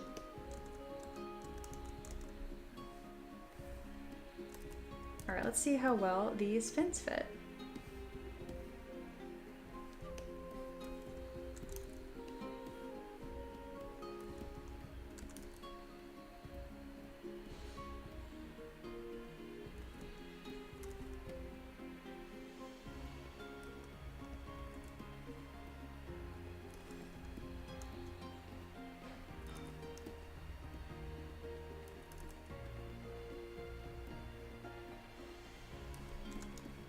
All right, mostly liking it. And then from here, I can go into Transpose Master, which will make it all pretty much just one piece. Dragon says she could be lounging instead if you wanted. That's true. That would really suit a base that wasn't a circle though. There's not quite enough vertical room. So I have the base pretty large right now, but the actual proportion would probably be more like that after all is said and done, honestly. That would be great for like a diorama though. I do models like that every now and then. Oh, this is not going to work because something really important when you're using Transpose Master is that you don't forget about your hidden points. So I had the legs hidden, and if you don't remember to fix that, what happens is, I know it looks ridiculous, what happens is you get a vertex mix match, and then the entire pose you just worked on disappears. It's heartbreaking. I've done it enough times where I'm like, cannot forget.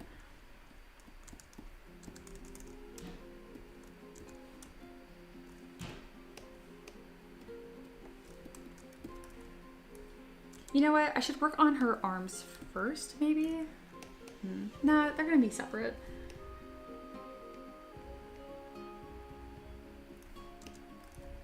I do want her to be somewhat leaning back, that very like snooty, looking down at you, kind of like that kiss my ring energy that we mentioned earlier.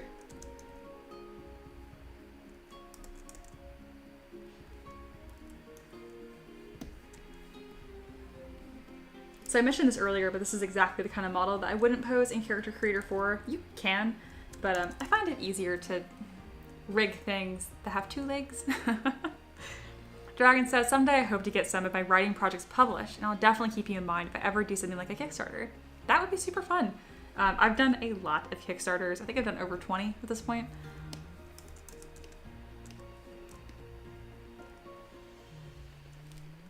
And those all being my my own projects. All right, let's grab this hip bone here.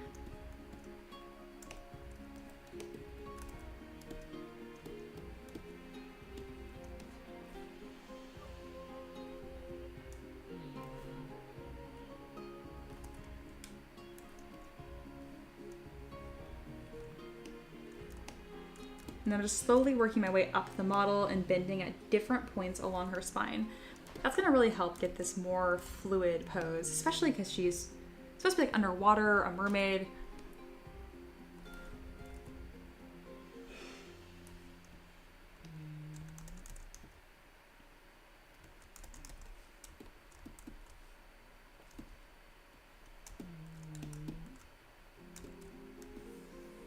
Right now I'm going to adjust her neck, and then her arms will complement the pose.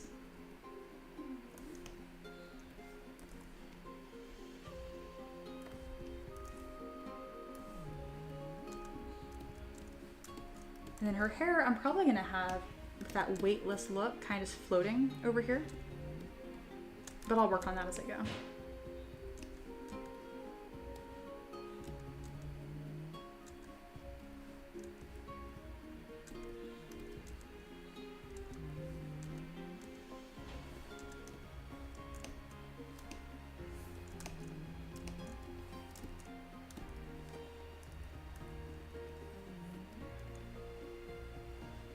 Non-sleeper says, or arms above head in a spiral spell casting pose.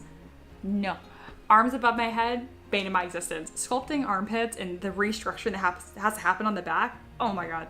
If I ever have a pose where the arms are above the head, just know that I counted that mentally as like 3 models in my head. That's one where like Character Creator wins every single time. It makes doing poses like that fun. Sculpting manually though, oh god. It's a lot of extra work.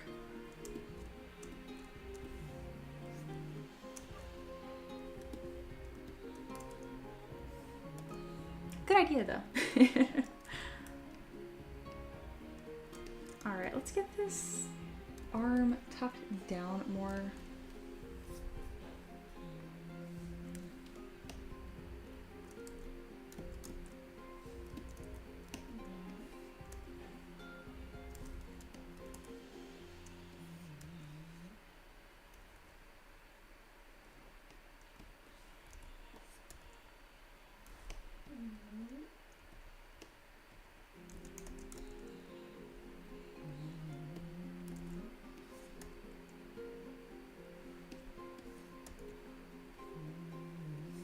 I don't know if you guys can hear that, but that's my dog snoring in the background.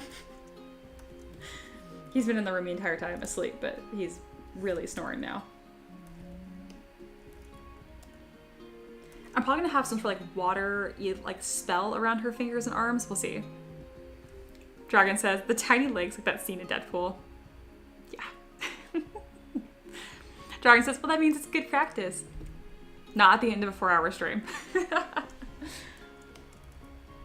Or maybe especially at the end of a 4-hour stream.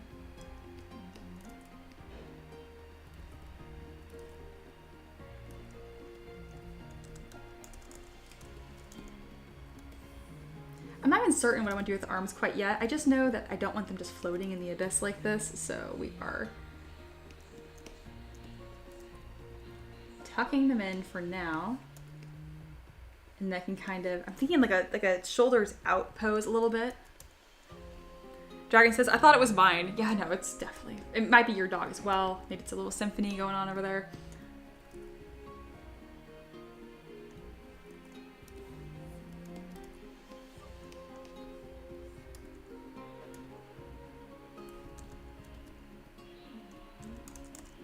Alrighty, this whole pose needs some help. It's better, but she's leaned too far back.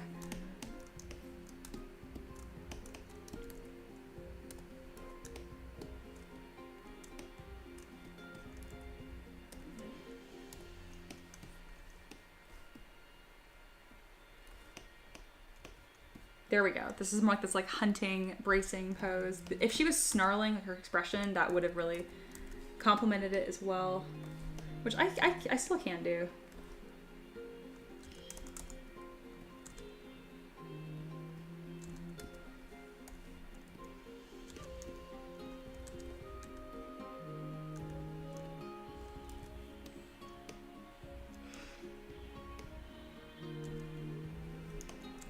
This is a really cool model. It still has a lot of work to go, but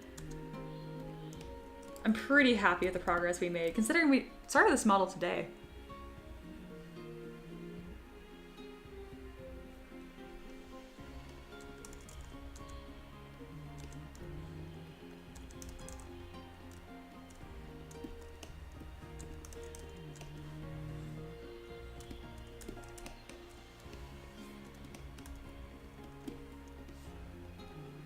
So I'm shortening up the tail here so it fits better on the base, which means I have a little more flexibility of where she's sitting on that base. Because I do want her leaned forward more, but I also don't want the entire model pitched too far forward. So it's a balance for sure.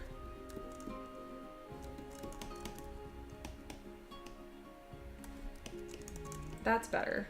Positioning on the base there.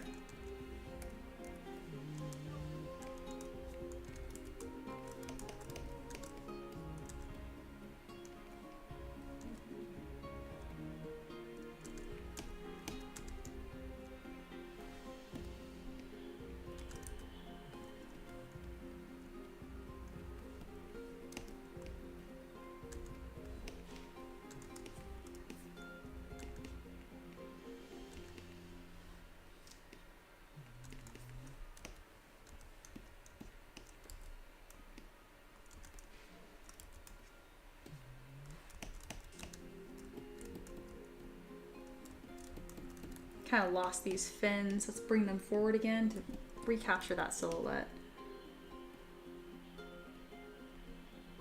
Here we go.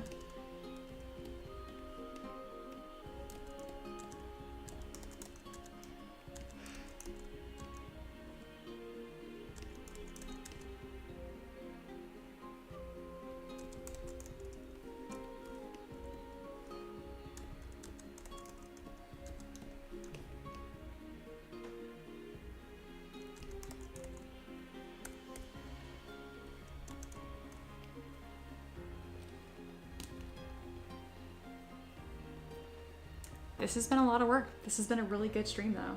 This pose has a little bit of staleness to it, but there's some really good flow that is happening. I think I need to come back to it with fresh eyes, figure out what sort of spell I want to put in her arms. Because I do think I want some sort of water elemental like look here. And then her tail is being covered with some texture. Not blanketed though, because that really just makes it look rough. I don't know if I even like this default one, ZBrush. Not really.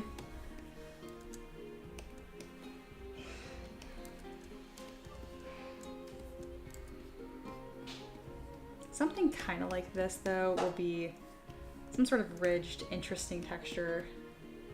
Yeah, you know, something kind of like that. And then this will likely be kind of like a leather, like hide-like texture. And that's what's gonna allow me to blend this into her torso really well.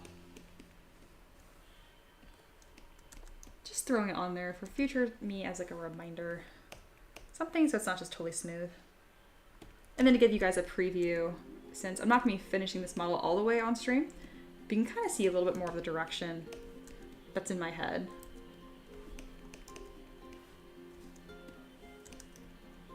Pretty cool though. I'm really happy with the hair, especially. Like, it's really giving that like water etherealness to it. And then as far as the arms go,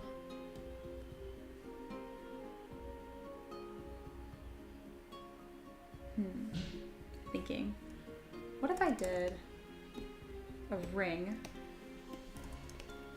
What would this look like if I twisted it the other way?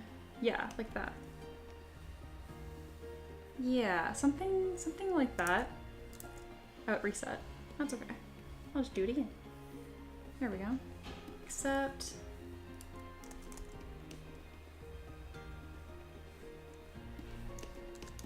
I just have a vision, something interesting happening around her arms, like she is currently spellcasting, but water, you know?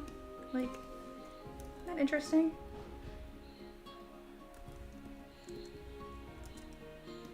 Because if she's gonna be unfriendly, she needs to be like geared up to do something unfriendly.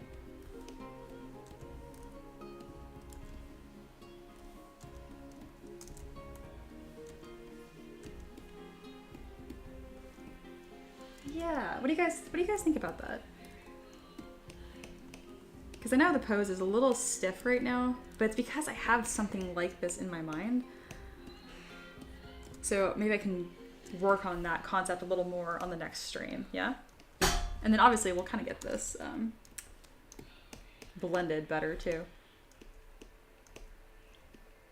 That's pretty cool though.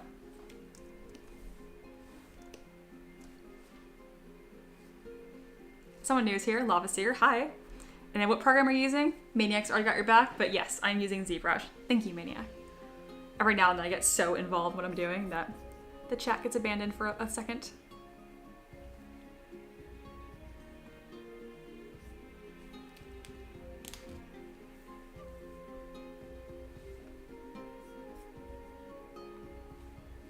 Non-sleeper is a fan of the spellcasting. Yeah, me too. I think that's going to be fantastic. This is a really strong model. And we've come quite a long way.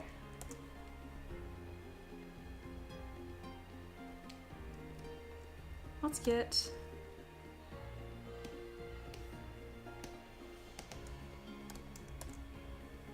Non-sleeper says, have an awesome day. Thank you so much for the stream. Yeah, and thank you for the donations. You pushed us over the edge so that everyone got an extra hour, you know?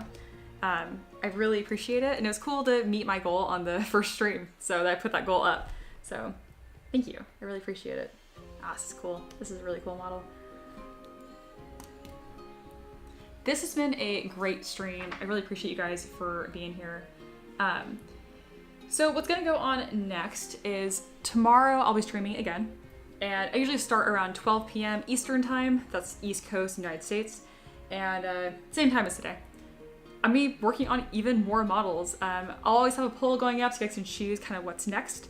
But thank you guys so much for being here. It was an absolute blast. If you enjoyed it, I encourage you to subscribe so that way YouTube will remind you I exist in the future. But if not, either way, it was great having you guys here. It's been a great time. Lava asks, how did you learn ZBrush? Me, I just suffered and watched random YouTube tutorials, but mostly it was just me sitting in front of a computer and just trying to do something. And as I ran into problems, I would Google them. Rinse and repeat for 5 years. and that's where I'm now. I sculpted my very, very first model in 2018, but I didn't do it consistently until 2019. It says, you seem very familiar with the keybinds. Oh yes. Oh yes. My left hand lives on my keyboard and that's what I do. To you guys, it's my right hand, but I have my screen flipped just for aspect ratio stuff. But yeah, good question.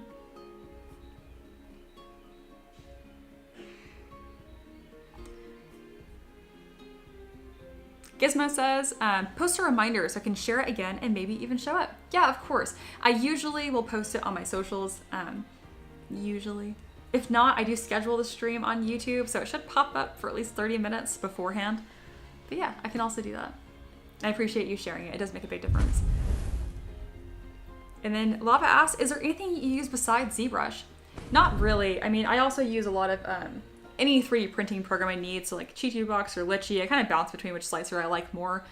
And as far as model creation, it's really just ZBrush. I recently introduced Character Creator 4 to pose models, but as you can see, I still pose some models myself. And that's a very new addition that I did. Oh, then Ricky, that's my husband, saying, let's see Maverick. Yeah, let me see if I can show you guys him. He should be on screen. Oh yeah, you can't see him. Oh yeah, so that black smear back there, that's my good boy. Let's see if I can get his attention. Maverick, hi. How you doing? Are you being a good boy? Yes. Yes, but yeah, that black boy, that's my dog. Oh, he's coming over. Are you coming over? Come here. Okay, he's too lazy to hop up here. I'm gonna pick him up. Come here, up. Oh, big jump, big jump, big jump. There you go. Yeah, this is my bug. Oh, you're terrible and stinky. Yep, thanks for the big sneeze right on camera. Other than the sneezing, he's perfect. Oh my goodness. Yeah, you want to keep sneezing at me? Oh, yes. Dude. Thank you. And then let's see what else.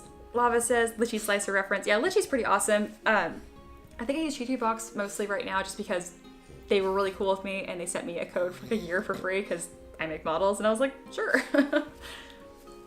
Hello. But yeah, thank you guys so much for being here. It's been a really good stream. It's been very productive. I don't normally stream for 4 hours at a time, but again, I set a goal today and we reached it. I'm a woman of my word, so that's what I did. Are you a man of your word? Don't sneeze on me again. Thank you. You got all your morning sneezes out. Morning sneezes. Do you want to get down? Then we can go outside? Go for a walk? Outside? Yeah. Get down. Very graceful. Very good. He's all amped up now because I promised all the favorite things. Mia's ready for a walk. Mia's ready for a break. And probably a lunch. Again, thank you guys for being here. I'm going to put my Patreon link in again because that is my bread and butter. That is why I can do this full time. So that's me. If you want these models to 3D print yourself, there you go. If you want to learn how to sculpt, that's also an option. That's in the description. So yeah. Thank you guys for being here. I'll be around. Think that's the wrap up. Yeah. Everything I sculpt on here is a request. So if you're having a good time, but you are like, hey, I want you to sculpt my D&D character or whatever, that's literally what I do for a living. So yeah, be part of the community and it'll be fun. Take care and I will see you tomorrow. Bye.